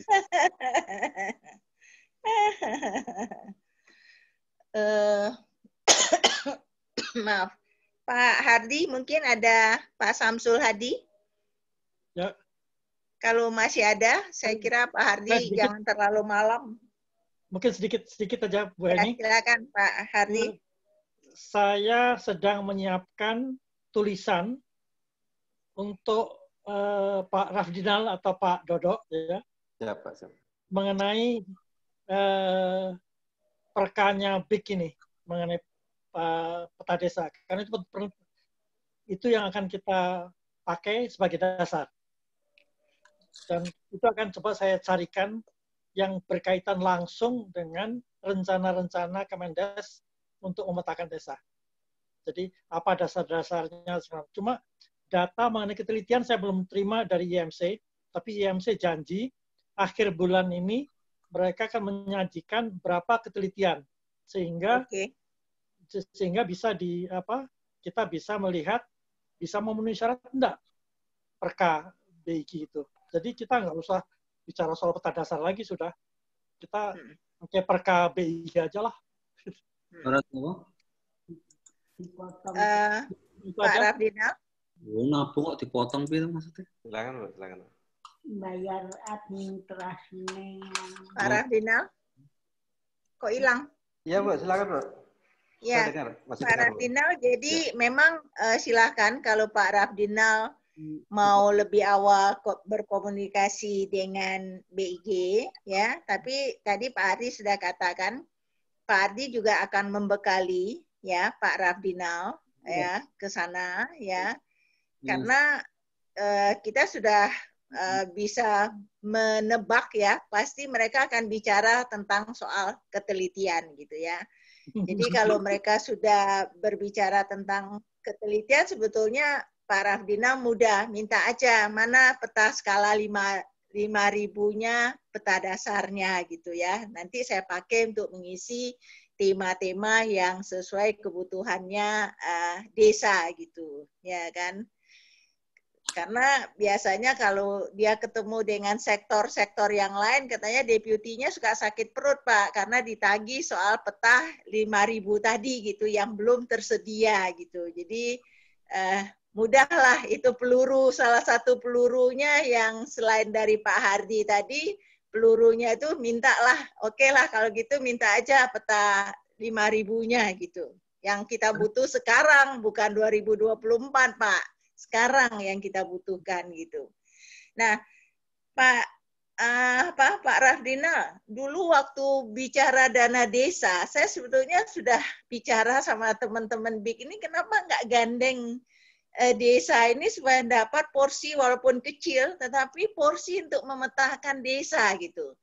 Nah, di sini sebetulnya Kementerian Desa nggak punya kewenangan ya Pak, untuk mengatakan bahwa ini loh porsi dana desa ini misalnya ada persentasenya untuk apa, untuk ini, itu tidak ada ya Pak, kewenangan itu ya Pak? Jadi kewenangan dari Kementerian Desa itu menyiapkan kewenangan secara umum gitu, Bu. Bagaimana? Selamat datang Pak Singgi Supriyanto. Saya lanjutkan Bu Heni ya. Pak Singgi itu baru muncul tuh Pak Singgi, sudah ditunggu-tunggu Pak Singgi. Ya, lanjut Pak Rafdinal. Baik Bu Heni, jadi sebenarnya Kementerian Desa itu tidak bisa secara rigid untuk mengatur dan memaksa para kepala desa untuk dana desa ini harus diberikan, karena 74.000 itu kan tidak mungkin kita paksakan dan kita seragamkan. Jadi Kementerian Desa hanya menyiapkan pokok-pokok prioritas penggunaan dana desa seperti apa. Sehingga dengan potensi, dengan status desa mereka, mereka bisa mendapatkan guidance. Sehingga ketika mereka bermusyawarah itu, para kepala desa dan badan musyawarah di desa itu mempedomani prioritas penggunaan dana desa itu. Apalagi ketika dana desa dari Kementerian Desa dari pemerintah desa atau pemerintah nagari atau pemerintah kampung yang ada di Sumatera Utara dan di Papua sana sudah menyiapkan peraturan desa tentang apa-apa saja yang menjadi kewenangan mereka. Jadi berdasarkan itu dana desa yang transfer dari pusat kepada desa itu dari rekening desa bisa saja untuk dipakai untuk apa saja. Tapi ketika misalnya dalam rangka perencanaan pembangunan di desa, saya rasa dalam prioritas penggunaan dana desa bisa saja adalah kita bunyikan dalam sebuah ayat atau dalam sebuah pasal di Permendes tentang prioritas penggunaan desa, dana desa tahun 2021. Tapi ini kan lahirnya sebuah ayat ini kan juga harus terkonsolidasi juga dengan baik dan bagus. Karena tersang maknanya jangan sampai multi interpretasi atau multi tafsir. jelas gitu, jelas. Dan itu sudah terkonsultasi dengan apakah dengan dari IMC, dari DGI, apalagi dengan BIG.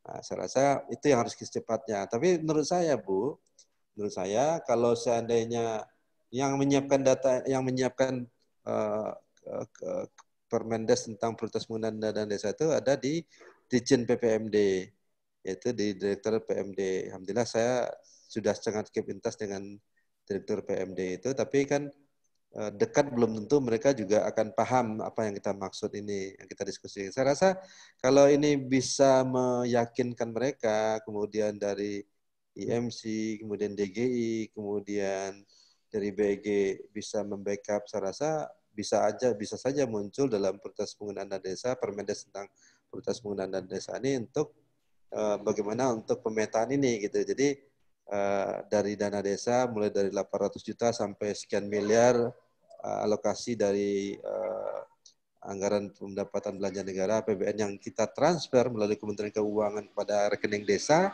saya rasa bisa saja nanti untuk ada porsi untuk perencanaan pembangunan seperti pemetaan seperti ini. Saya rasa bisa saja itu kita lakukan, tapi ini tidak semudah yang kita diskusikan seperti ini gitu Bu Hendy. Jadi artinya saya sendiri yang sudah pernah belajar tentang RView atau RView waktu itu tentang perencanaan tapi terus terang juga secara teknis juga nggak paham juga. Alhamdulillah ada Pak Hardi juga tadi membackup untuk data-data teknis, sehingga ketika saya nanti komunikasi dengan Pak Arief, salah seorang deputi di BIG besok, atau waktu dekat ini, atau perlu dengan Pak Agung Indrajit yang saya dulu menyiapkan data spasial Kementerian PDT waktu itu, ya saya rasa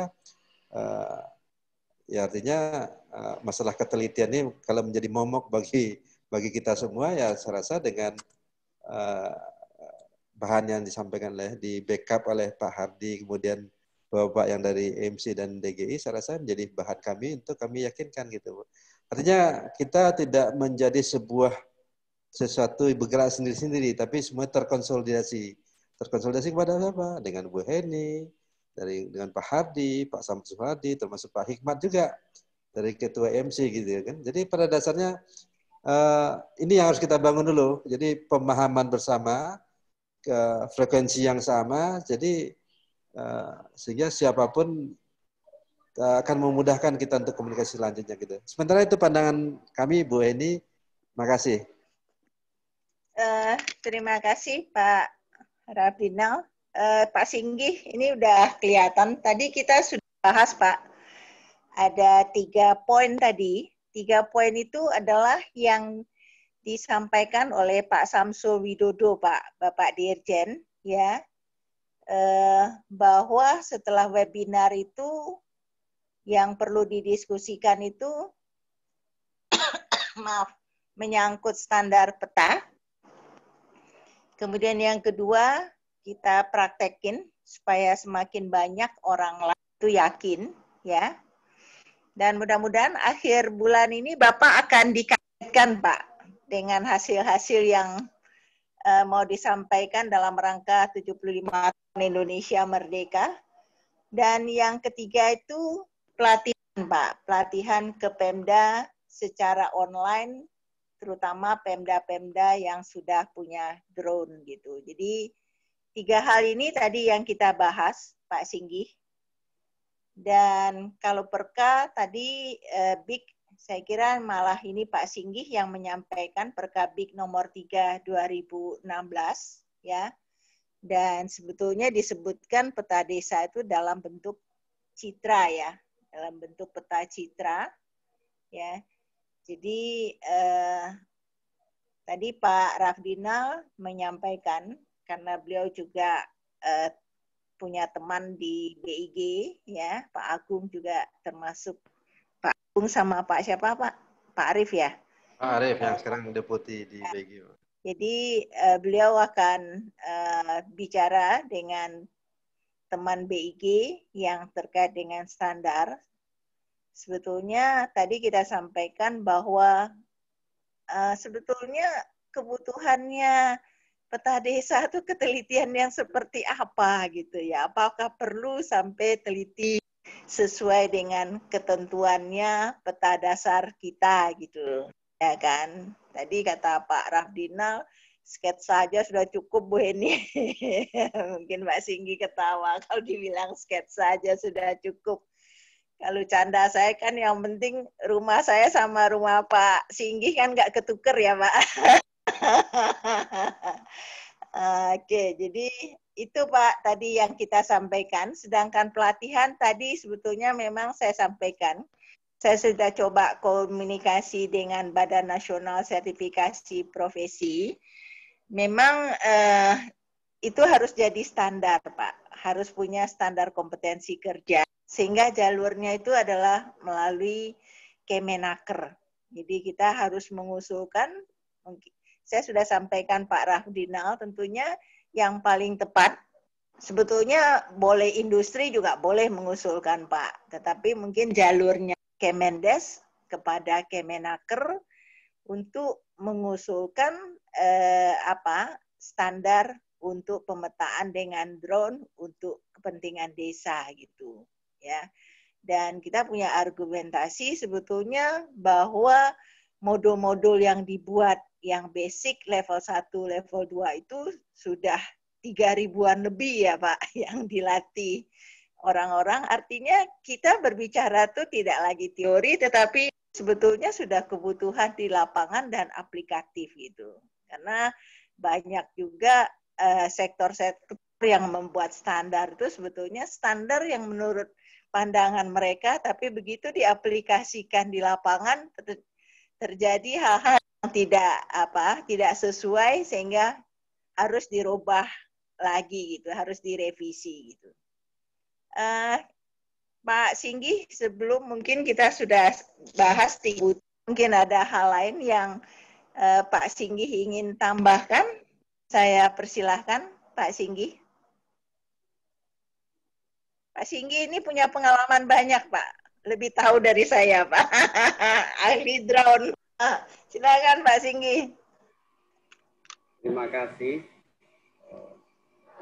Jadi kalau bicara tentang standar peta desa ya, kayaknya kita harus agak sedikit menurunkan hal-hal yang sulit lah dalam pikiran kita.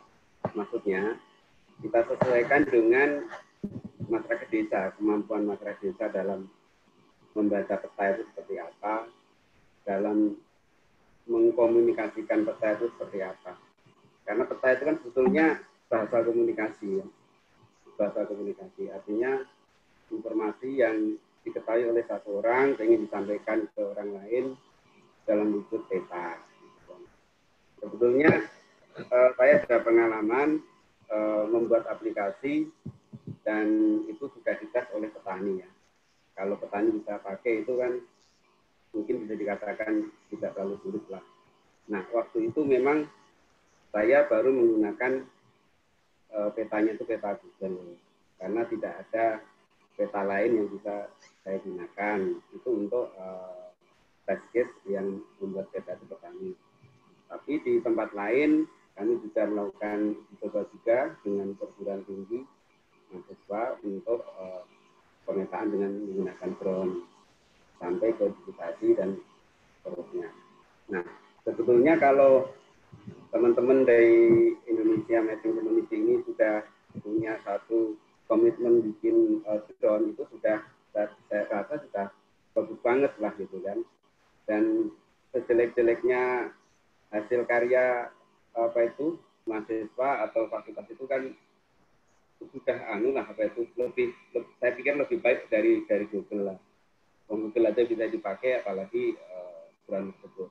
Nah, kemudian yang lebih utama adalah bagaimana bisa mengidentifikasi informasi. Jelas ya suaranya ya. Soalnya halo? Saya nggak jelas. Silakan Halo? Pak Singgi, silakan. Saya perbesar dulu kan itu ya volumenya. Halo? Halo?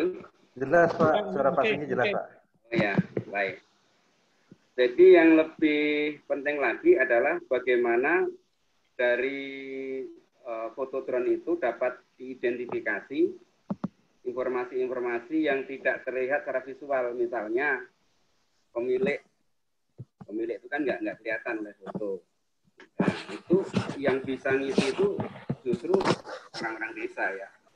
Karena kalau dia melihat gambar sawah, pasti dia bisa juga mengidentifikasi batas sawahnya, batas pedalnya, batas objek yang lain, sekaligus sampai ke identifikasi pemilik. Ini satu hal yang hanya bisa dilakukan oleh penduduk tempat. Tapi kalau yang melakukan orang yang pinter pemetaan sekalipun, tapi tidak kenal daerah situ, pasti dia minta pendampingan dari masyarakat tersebut. Padahal kalau yang melaksanakan masyarakat tersebut, pasti dia bisa mengisi informasi-informasi yang tersembunyi, maksudnya informasi-informasi yang tidak terdeteksi secara visual menggunakan foto. Tapi nanti bisa melengkapi. Nah, satu step yang mungkin harus ditingkatkan adalah bahwa peta drone itu nanti yang mestinya nanti dibikinkan digitalnya, dibikinkan tile map-nya sehingga bisa diakses oleh secara remote gitu kan. Jadi bukan tiap desa itu diberi serahin data drone-nya, tapi nanti peta drone itu ditempatkan di satu server, kemudian bisa diakses oleh siapapun, termasuk perangkat desa ataupun masyarakat. Nah, dengan demikian, waktu bisa diedit secara online, dan nanti juga ada satu kelurahan itu yang mungkin memverifikasi apakah datanya itu valid atau enggak, bisa atau tidak, dan ada yang melakukan checking. Nah, ini nanti akan menjadi satu informasi yang luar biasa. Kenapa? Karena selama ini kalau kita bicara tentang perencanaan ataupun harapan-harapan desa itu kadang keluhannya itu kan tidak tertuang secara teknis. Misalnya gini, Pak Bupati tolong perhatikan nasib kami, tingkatkan hasil bumi kami bisa kebeli. Itu kan bahasa-bahasa yang agak sulit juga diterjemahkan. Tetapi kalau petani itu bicaranya sudah bicara bahasa spasial, karena ketika dipetakan nanti kan jumlah sawahnya kan ketahuan, jumlah kebunnya ketahuan, dia bisa mengeluhnya kan lain. Pak Bupati, sawah kami itu sudah ada sekian hektar, sekarang kurang bibit sekian atau perlu pupuk sekian, itu sudah bahasa-bahasanya sudah sangat teknis, sehingga ini bisa tidak lanjuti oleh Pak Bupati bisa memberikan memo atau perintah ke kepala dinas atau dan sebagainya. Begitu juga ketika ada satu laporan yang gagal panen, misalnya early warning system, cukuplah petani tadi melaporkan mengisi sawah-sawah yang mereka miliki aja, misalnya gagal panen, ada beberapa orang yang ngisi, nanti juga otomatis bisa dibikinkan satu early warning system yang memberikan informasi kepada pimpinan itu bahwa di desa tertentu itu sedang terkena serangan hama. Apabila serangannya luas, ya menjadi perhatian yang lebih serius pada kepala dinas. Intinya adalah bahwa peta ini nanti akan menjadi satu sarana komunikasi dari desa kepada Pak Camat, kepada Pak Bupati, sehingga mereka bisa menyusun strategi-strategi ataupun keputusan-keputusan yang memang sesuai dengan kondisi apa ada yang di desa. Itu menurut saya. Makanya masalah penelitian geometris itu ya penting, tapi jangan terlalu menjadi kendala. Yang utama adalah justru informasi-informasi yang atribut yang nantinya sangat berguna untuk misalnya untuk pola tanam. Pola tanam itu kan sudah menjadi mimpi kita semua sudah puluhan tahun yang lalu. Karena ketika tidak ada pola tanam itu kasihan petani yang tadinya punya harapan untuk bisa untung besar ketika panen, karena tidak ada informasi pola tanam nasional, akhirnya produknya itu berlebih. Contohnya yang sering terjadi itu misalnya cabai. Cabai itu kan hanya dapat informasi sekarang cabai mahal, yang benar cabai di pasar itu mahal. Tapi karena informasi sepotong itu akhirnya petani pada sama-sama nanam cabai semua dan tidak terukur. Siapa yang nanam, di mana, berapa hektar itu tidak terukur. Coba kalau itu ada petanya, peta sawahnya itu sudah masuk, nah ini tinggal ngisi kan, oh ya si A sekarang di bulan ini nanam cabai sekian hektar, sekian hektar. Nanti kan bisa dikumulasi dihitung rekapnya itu per desa, naik sampai ke kecamatan, per kabupaten, sampai provinsi, bahkan sampai seluruh Nusantara bisa dihitung, sehingga bisa dikeluarkan satu decision support system. Nanti siapapun bisa nanya, apakah sekarang itu masih layak untuk nanam cabai atau enggak, itu bisa nanya ke server. Artinya dengan aplikasi sederhana, petani punya satu arahan bahwa ini masih bagus enggak untuk nanam. Apakah jumlahnya sudah melebihi permintaan atau belum. Itu hanya salah satu contoh untuk pola tanam. Begitu juga ketika informasi pola ketika panen itu kan bisa diprediksi. Karena setiap tanaman itu kan sudah pasti apapun sudah terbaca umurnya berapa. Ketika tanggal tanamnya sudah diketahui, panennya pasti juga diketahui. Dengan demikian nanti juga bisa dikalkulasi sebetulnya 3 bulan mendatang itu kita akan panen padi berapa banyak sih seluruh Indonesia. Nah, kalau itu sudah bisa ditentukan dari situ, itu kan bagus banget. Jadi pemerintah pusat juga punya satu data, apakah ini harus impor beras atau enggak, itu bisa dihitung. Tapi di sini intinya adalah bahwa di mana desa-desa itu didorong untuk membangun sebuah informasi. Dan informasi itulah yang nanti membentuk satu database, geodatabase, tidak hanya database, tetapi geodatabase karena dibangun berdasarkan peta. Kalau semua desa itu sudah sampai pada level itu, semua sudah bangun database itu, maka otomatis pemerintah itu akan mendapatkan data-data primer ya, data-data yang langsung direkap dari level yang paling bawah yaitu desa. Mungkin itu sekilas tentang betapa pentingnya membangun sistem informasi ini dari desa, karena saya rasa desa sebenarnya mampu. Desa mampulah membangun aplikasi itu karena apa? Desa itu kan paling tahu tentang apa yang terjadi di desanya. Dengan catatan disediakan aplikasinya lah. Ya, di aplikasinya disediakan, nanti tinggal pakai. Terus data drone-nya juga sudah ada. Soalnya sudah ibaratnya cakep banget lah. Tinggal nanti mengisi istilahnya atributnya lah. Dan atribut itu kan yang paling tahu kan orang desa. Mungkin itu Bu yang sekilas yang mungkin tergambar di mana bahwa konsep drone itu memang sudah harusnya dari dulu lah, kita udah terlambat.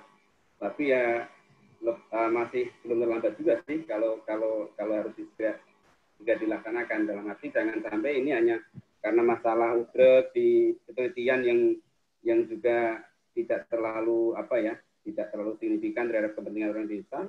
Ya kecuali kalau untuk masalah tanah ya, untuk BPN itu perkara lain. Tapi kalau misalnya ini untuk informasi tentang desa, tentang potensi desa itu sudah memang harus ada frame-nya atau wadahnya. Jadi ibaratnya informasi itu perlu wadah juga. Wadahnya ya peta tadi. Nah, peta itu sendiri nanti harus ada di server, di cloud lah gitu. Supaya nanti supaya bisa berbagi. Bayangkan kalau 70.000 desa, 70.000 lebih desa itu berbagi, satu orang itu memberi informasi, dia dapat informasi balik sebanyak 70.000 sekian, gitu kan. Ngasih informasi, dia dapat informasi balik sejumlah orang yang berbagi informasi. Mungkin itu Bu yang kita ceritakan. Terima kasih. Monggo.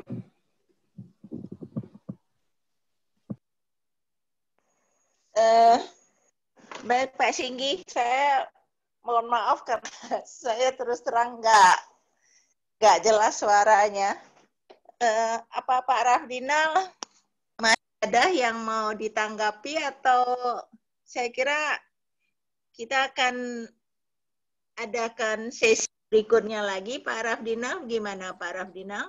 Saya rasa sudah sejalan dengan rencana dan cita-cita Pak Singgi tadi yang beliau sampaikan. Saya rasa bagaimana kita membangun langkah-langkah ya. Karena terus terang saya jujur di depan Bapak dan Ibu yang hadir di sini, saya juga nggak paham banget juga gitu Bu, tentang pemetaan dan lain-lain. Tapi pada dasarnya ketika saya menangkap esensi dari apa yang dilakukan untuk masyarakat yang ada di desa, intinya itu menjadi tugas kami dari Kementerian Desa. Kita sepakat Bu, apa yang dipaparkan oleh Pak Singgi, sehingga menjadi sumber data dan kalau memang ada di cloud, ya itu akan lebih bagus. Tapi kenyataannya memang kita perlu juga menjaga, saya nggak tahu apakah di cloud itu lembaga-lembaga di luar dari Indonesia bisa mengaksesnya juga, sehingga kedepannya tidak ada lagi yang menjadi semacam terbuka saja itu data-data di Indonesia. Tapi pada dasarnya kami sepakat, Bu, kita harus bisa memikirkan di mana saya rasa BIG sebagai wali data untuk seluruh data-data spasial ini bisa menjembatani kita.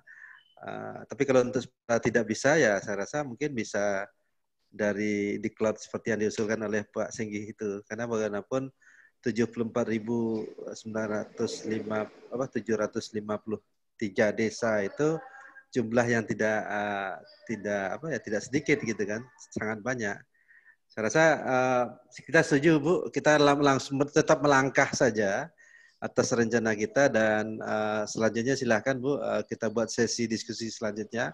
Tapi yang pasti tiga bahan kita rapat pada malam ini saya rasa sudah kita bahas, walaupun nanti Pak Hardi senior kita, beliau terus terang saya juga termotivasi juga dengan Pak Hardi semangatnya masih muda, Pak. Jadi intinya seperti itu. Baik, Bu, intinya kami manut saja, karena memang ini untuk bagaimana Indonesia lebih baik lagi gitu. Karena terus terang kalau kita nggak siapkan dari sekarang dengan peta-peta tematik yang dibutuhkan untuk proses perencanaan di desa, kapan lagi gitu. Sehingga permasalahan tentang apa yang disampaikan oleh Pak Singgih tadi, kita harus jawab melalui peta-peta yang disiapkan oleh teman-teman, yang didamping oleh teman-teman dari IMC dan DGI. Terima kasih, Bu. Ya, baik Pak Singgih, terima kasih. Karena apa yang disampaikan Pak Singgih itu nggak hanya data yang terkumpul, tetapi bisa juga di trace back kembali, Pak. Karena data itu mestinya disatukan ya, data-data yang ada, dan untuk perencanaan kemudiannya, sehingga perlu dipikirkan sebetulnya penyimpanan dari data itu, dan data desa itu juga akan besar ya Pak Singgih ininya ya, yang dibutuhkan ya. Pak Singgih pernah cerita kepada saya kalau setiap provinsi kita bisa jadikan satu universitas ya sebagai pusat atau center datanya, ini akan juga tentunya data-data desa itu kita harapkan akan mudah ditelusur kembali gitu ya. Jadi tidak disimpan oleh kepala desa, kadang-kadang juga banyak di daerah itu disimpan di dalam laci, Pak. Akhirnya begitu penggantinya ini tidak dapat datanya, tidak ketemu lagi datanya gitu ya. Jadi mudah-mudahan kalau itu disimpan di satu lokasi yang bisa diakses oleh siapapun ya, dan selama itu bukan data yang rahasia, tentunya yang kita siapkan bukan untuk generasi kita Pak, tapi generasi ke depan gitu. Jadi saya terima kasih Pak, karena saya mengingat nih Pak Hardi jangan malam-malam Pak, karena beliau kondisinya belum sehat betul ya. Saya terima kasih banyak kepada Pak Hardi yang masih tetap setia ya untuk hadir ya. Samsul Hadi mungkin masih ada, dan Pak Rafdinal, Pak Singgih yang menyediakan waktu untuk malam hari ini. Saya tidak akan menyimpulkan, tetapi nanti kita akan lanjutkan, dan saya akan juga mendengar nanti setelah Pak Rafdinal tentunya laporan kepada Pak Dirjen ya Pak. Ini Pak Singgih masih ingin memanfaatkan ada si Pukat nih Pak.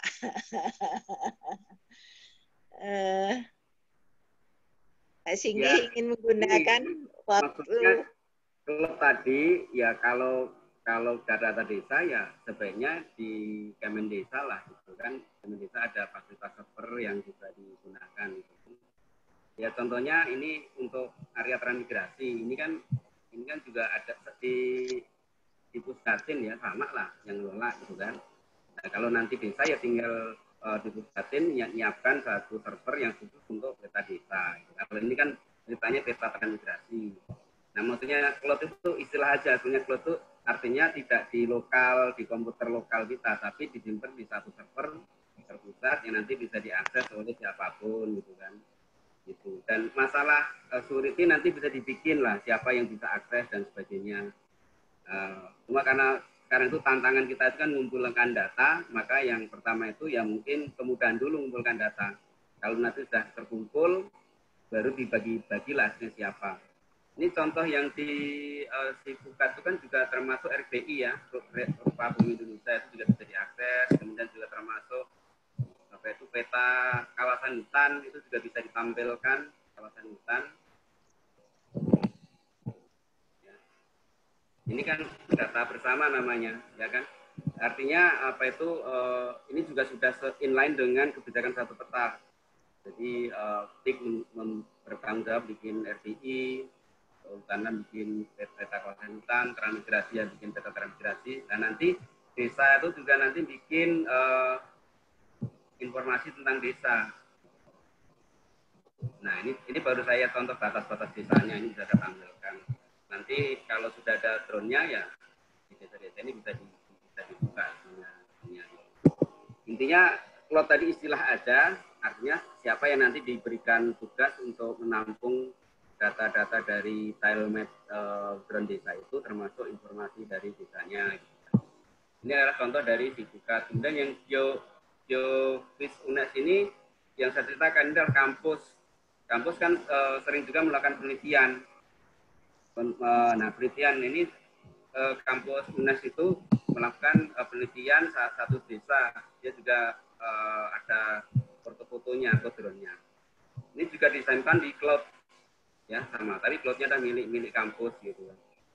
Nah nanti kalau misalnya kementerian mungkin kurang ya nanti bisa minta bantuan untuk universitas untuk ikut nampung lah dalam hal itu untuk yang saya bilang tadi dengan Bu Eni bisa bagi tugas lah untuk Jawa Tengah misalnya nanti apa UGM dengan Undip, Jawa Timur nanti itu yang ada di kampus-kampus dari Surabaya sama di Malang dan sebagainya.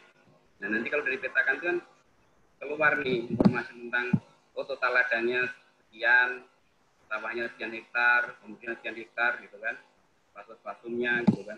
Nanti bisa dianalisa nih, oh ternyata ini total sawahnya cuma 150 hektar, jumlah petaninya 125. Wah ini kurang nih, cuma 1, sekian. Nah, hal-hal seperti itu kan baru bisa didiskusikan ketika sudah dipetakan. Mungkin itu sekilas tentang bagaimana peta-peta itu bisa disimpan. Terima kasih, Bu. Oke, terima kasih Pak Singgi. Menarik sebetulnya apa yang disampaikan. Saya kira itu tentunya salah satu kebutuhan dari Kementerian Desa ya Pak Rafdinal ya. Kalau bisa tahu bagaimana kondisi desa di lapangan sehingga bisa merencanakannya juga lebih tepat ya. Jadi jangan merencanakan sekolah padahal sekolah SD nggak ada umur anak SD Pak gitu. Tapi yang dibangun sekolahnya sekolah SD gitu. Oke baik, terima kasih. Selamat malam, selamat istirahat, selalu jaga kesehatan, tetap sehat.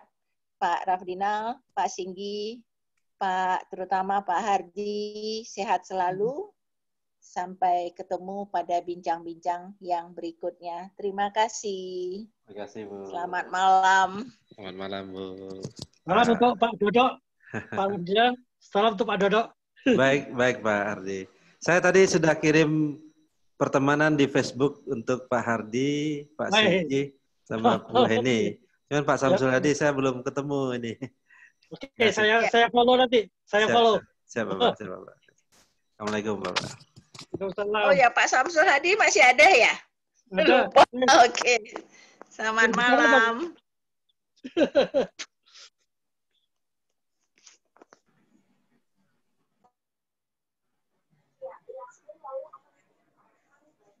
Malam Pak Hardi. Hei, Sel. Sehat selalu. Sehat, Sel. Pak Rafdinal, terima kasih. Sama-sama Bapak atas waktunya juga. Pak Singgi dan Bu Eni yang selalu aktif. Bu Eni seperti sudah live Bapak. Ya, udah lah ya. Ya. Ya. Selamat istirahat Jadi Bapak. saya mau nyampaikan sedikit Pak Rafdinal. Siap, Jadi di samping kegiatan seminar online mengenai pemetaan ini, saya melalui Lembaga Kajian Nawacita itu juga mengembangkan yang kaitan dengan pengembangan untuk pembangunan desa. Jadi untuk tanggal 27 saya juga sudah minta sebagai pembicara kunci adalah Pak Dodo. Baik Pak. 27 Agustus ini Pak ya? Ya. Baik Bapak, baik. Jadi supaya saling jadi nanti pengguna dari peta juga adalah komunitas itu sendiri yang akan bergerak untuk membangun di pedesaan itu, Pak. Baik, Pak. Saya rasa dengan sudah adanya komunitas ini sebenarnya membantu pemerintah kita juga, Pak. Termasuk pemerintah desa, sehingga apa yang disampaikan oleh Pak Singgi tadi, seperti bahan-bahan yang beliau sampaikan tadi, itu betul-betul bisa tersajikan gitu, Pak. Secara ya. Tanggal 27 jam berapa, Pak? Biar nanti saya ingatkan. 27 jam 2, Pak. Jam 14.00. Jam 2 sampai jam 4. Itu selalu rutin sebenarnya kita bikin acara tiap Kamis, Pak. Baik. Nah, kita mengharapkan jadi Pak Dodo sebagai pembicara kunci. Baik, Bapak. Siap. Ya. Terima kasih, Bapak. Terima kasih, Pak. Selamat malam. Selamat malam, Bapak. Izin live, Bapak. Pak Samsul, Pak Hardi, Pak Singgi ya. Sampai jumpa kembali. Selamat malam. Selamat malam.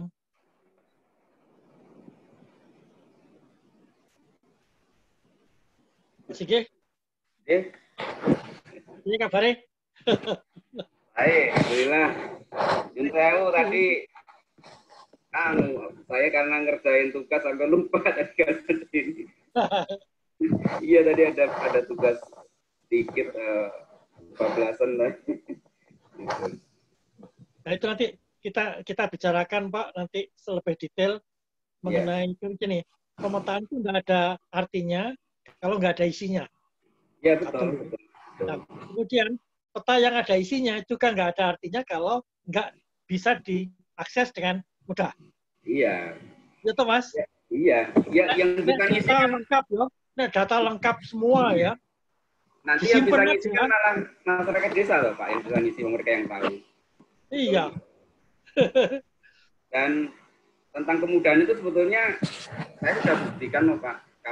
Kalau apa itu petani bisa, terus kemudian waktu saya untuk survei bencana itu kan juga saya tag-nya aja online Pak. Padahal yang tag itu LSM loh Pak. Bukan surveyor pemetaan, LSM pendidikan itu. Tag bisa, nyatanya bisa. Pokoknya asal mau mau aja bisa gitu. Modalnya asal mau sebetulnya. Niatnya Mas ya. Niatnya ya. Iya gitu. Yang penting mau. Terus oke lah kalau gitu. Server Pujatin punya server banyak kok di Kemen Desa tuh masih banyak. Oh iya, saya kira mereka ada. Jadi nggak usah kepikir wah kalau nanti luar negeri kan kita nggak bicara luar negeri, kita bicara di negeri sendiri. Nah, ya kalau ya taruh di kementerian gitu kan. Ya. Wong Pak Kapus Datennya di Kemen Desa juga semangat kok itu dari ITB juga itu. Pak Tata itu. Kalau kurang besar ya ditambah gitu. Iya. Ditambah juga berapa sih Pak Ardis? Nambah memori aja. Iya. Nilai datanya kan besar sekali Mas, nilai data. Betul.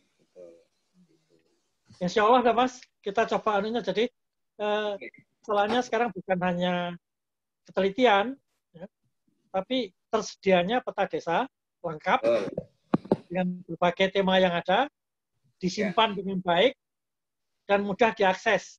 Iya. Kan gitu, Mas. Iya. Nah, yang mau saya tambah lagi itu harus ada di desa itu yang mengelola datanya, Mas. Iya. Dilatih 1 atau 2 orang SMK aja cukup lah ya. Oh ya cukup itu SMK. Kita latih untuk updating data, Mas. Betul. Saya kira pemeliharaan itu terus dilakukan gitu, Mas. Iya. Itu nanti yang harus kita desain secara lengkap. Iya. Nanti kalau sudah tahu enaknya ya, kok apa itu? Iya, Panjen. Sudah tahu enaknya. Kalau sekarang kan masih nganggap bikin peta itu sulit gitu loh. Iya, betul. Nah, kalau bisa dipersulit, ngapain dipermudah gitu loh, Mas. Nah, kalau itu malah lagi tujuannya. Gitu. Kalau itu beda lah tujuannya. Kalau ini kan kebersamaan, karena nanti apa ya, kebangkitan ekonomi kalau nggak disupport dari peta dulu ya sulit gitu kan. Ya betul Mas. Intinya nanti kan di pertanian dan peternakan gitu kan. Mas Inggih, coba tolong sampai kirim ke saya lewat WA aja ketelitian yang pernah dicapai oleh Mas Inggih, gitu aja lah. Ketelitian horizontal atau vertikal terserah. Oh iya. Ya, lah. Dan kemudian GPS apa yang dipakai buat pengikatan. Itu aja lah. Kalau ada, saya ingin saya kumpulkan pengalaman-pengalaman teman-teman itu. Karena kita kan diserang terus ya, partisipatif ini kan diserang terus dari segi ketelitian, Mas.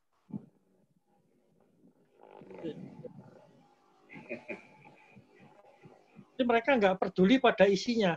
Yang penting ketelitian harus sesuai dengan peta dasar. Kalau kapan selesainya gitu. Nah, peta dasarnya nggak datang-datang gimana? Nah, ya mulai deh, Mas. Tapi enggak, kalau target saya, Bapak, kalau ada apa itu asal lebih bagus dari Google udah gitu. Ya, betul. Iya, yang kita pakai adalah sebagai acuan itu Google. Google kan? Minimum sama dengan Google. Iya. Nah, harus lebih baik lah, harus lebih baik. Kalau tampilan kan pasti lebih detail, terbangnya lebih rendah. Oh, iya, pasti lah. Gitu. Udah. Nah, sekarang saya coba pakai HP saja, Mas. GPS itu ketelitiannya antara 7-9 meter loh, Mas. Iya. Jadi saya beberapa kali klik ya di tempat ya, klik gitu ya. Itu antara 7-9 meter disebutkan kan kalau kita pakai aplikasi GPS disebutkan ketelitiannya sekian gitu loh.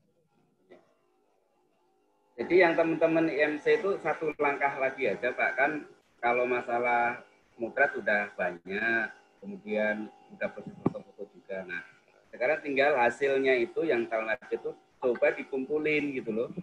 Betul Mas. Nah, kalau dikumpulin kan nanti bisa ditunjukkan ke ini show off-nya di situ. Silakan mau diteliti enggak ya dari situlah gitu kan. Yang sudah itu di Unhas kalau nggak salah sudah ada. Pakai servernya Unhas kalau nggak salah dan Papua. Oh gitu. Jadi di servernya universitas biasanya mereka pakai. Kalau gitu gini, nanti saya bikinkan indeksnya, Pak. Cuma indeksnya itu mengacu ke desa. Artinya dari indeks itu nanti sudah ketahuan desa mana sudah di drone. Ya. Kalau Mas, kalau kodingnya BPS itu bagus, Mas. Koding BPS. Bisa untuk bantu, kode desa kan ada. Bisa, ya? Karena itu kan sampai desa ya, Mas ya, sampai desa. Sampai desa. Ya. Sampai desa, kode desa. Karena itu kan unik sudah, Mas. Unik. Ya. Pulau, provinsi, kabupaten, ya. Kecamatan, desa lah. Kalau saya dari provinsi aja, Pak. Provinsi, kemudian provinsi, ya, nanti bisa direkap misalnya Provinsi Jawa Barat ada berapa desa gitu kan. Oh, ada 5, mana aja gitu kan. Nah, nanti diklik langsung tampil tuh drone-nya. Ya. Bertingkat ya Mas. Iya, bertingkat gitu kan. Ya. Ya. Jadi nanti dari situlah kita bisa monitor progresnya. Ya kan? Ya, betul. Ini ada ribuan orang yang udah bisa, itu udah motret belum? Kalau udah motret mana buktinya? Nah, iya, betul. Iya kan? Tapi ya, yang bagusnya ya, IMC itu bikin metadata, Mas, bagusnya. Iya, iya. Itu bagus. Metadata berarti siapa yang mengerjakan, pakai alatnya apa, Iya, kapan, betul. itu semua ada setiap anunya kegiatan. Iya. Standar itu. Itu Iya. bagus sudah. Kalau gitu nanti Pak, mungkin saya awalin aja, nanti ada beberapa desa yang sudah di foto, nanti saya masukkan aja untuk kasih contoh lah. Yang lain kan tinggal ngikutin gitu kan. Ya, akhir bulan ini mereka akan menyajikan, Mas, sebagai hadiah IMC kepada negara. Iya. Ada beberapa puluh desa tuh, berapa puluh desa nanti. Iya. Insya Allah, Mas, saya akan kawal. Aku mau iso ngawal kok, Mas. Yeah. Jadi pokoknya mereka itu harus sesuai dengan standar yang ada. Betul. Jangan nyimpang lah, jangan nyimpang. Iya. Ketelitian itu bisa ditingkatkan kemudian. Kalau saya, Mas, ya, prinsip saya. Jadi peta yang mereka sudah buat dengan prosedur yang baik, tinggal nambah titik kontrol bisa, Mas. Iya, sebetulnya kalau pengen teliti ditambah GCP-nya dirapetin, Pak. Itu teliti, Pak. Betul. Nah, untuk GCP-nya relatif murah yang pakai metode kinematik lah. Gitu. Iya, betul. Bisa. Cuma kalau yang kinematik itu ngikatnya ke ini, apa itu? Aduh, kok saya lupa itu. Ke sistemnya untuk ngikat itu, ngitungnya itu apa ya, lupa saya. Pakai course. Ya. Course ya, pakai course kelamaan, Pak. Ya. Kalau pakai course itu kelamaan. Kadang berapa menit baru dapat gitu kan. Paling enak pakai radio itu. Praktek teman-teman itu pakai radio. Itu ada yang global network itu. Global network ada itu. Iya, pakai global juga. Pokoknya sudah banyak metode lah sekarang. Ya. Saya kira banyak pilihan kok, Mas. Iya, banyak pilihan. Ya penting ini dulu, Pak. Kita tunjukkan hasil karyanya aja. Gitu. Terima kasih, Mas. Terima kasih. Iya. Enggak. Amit rumiyin. Assalamualaikum. Ya. Waalaikumsalam.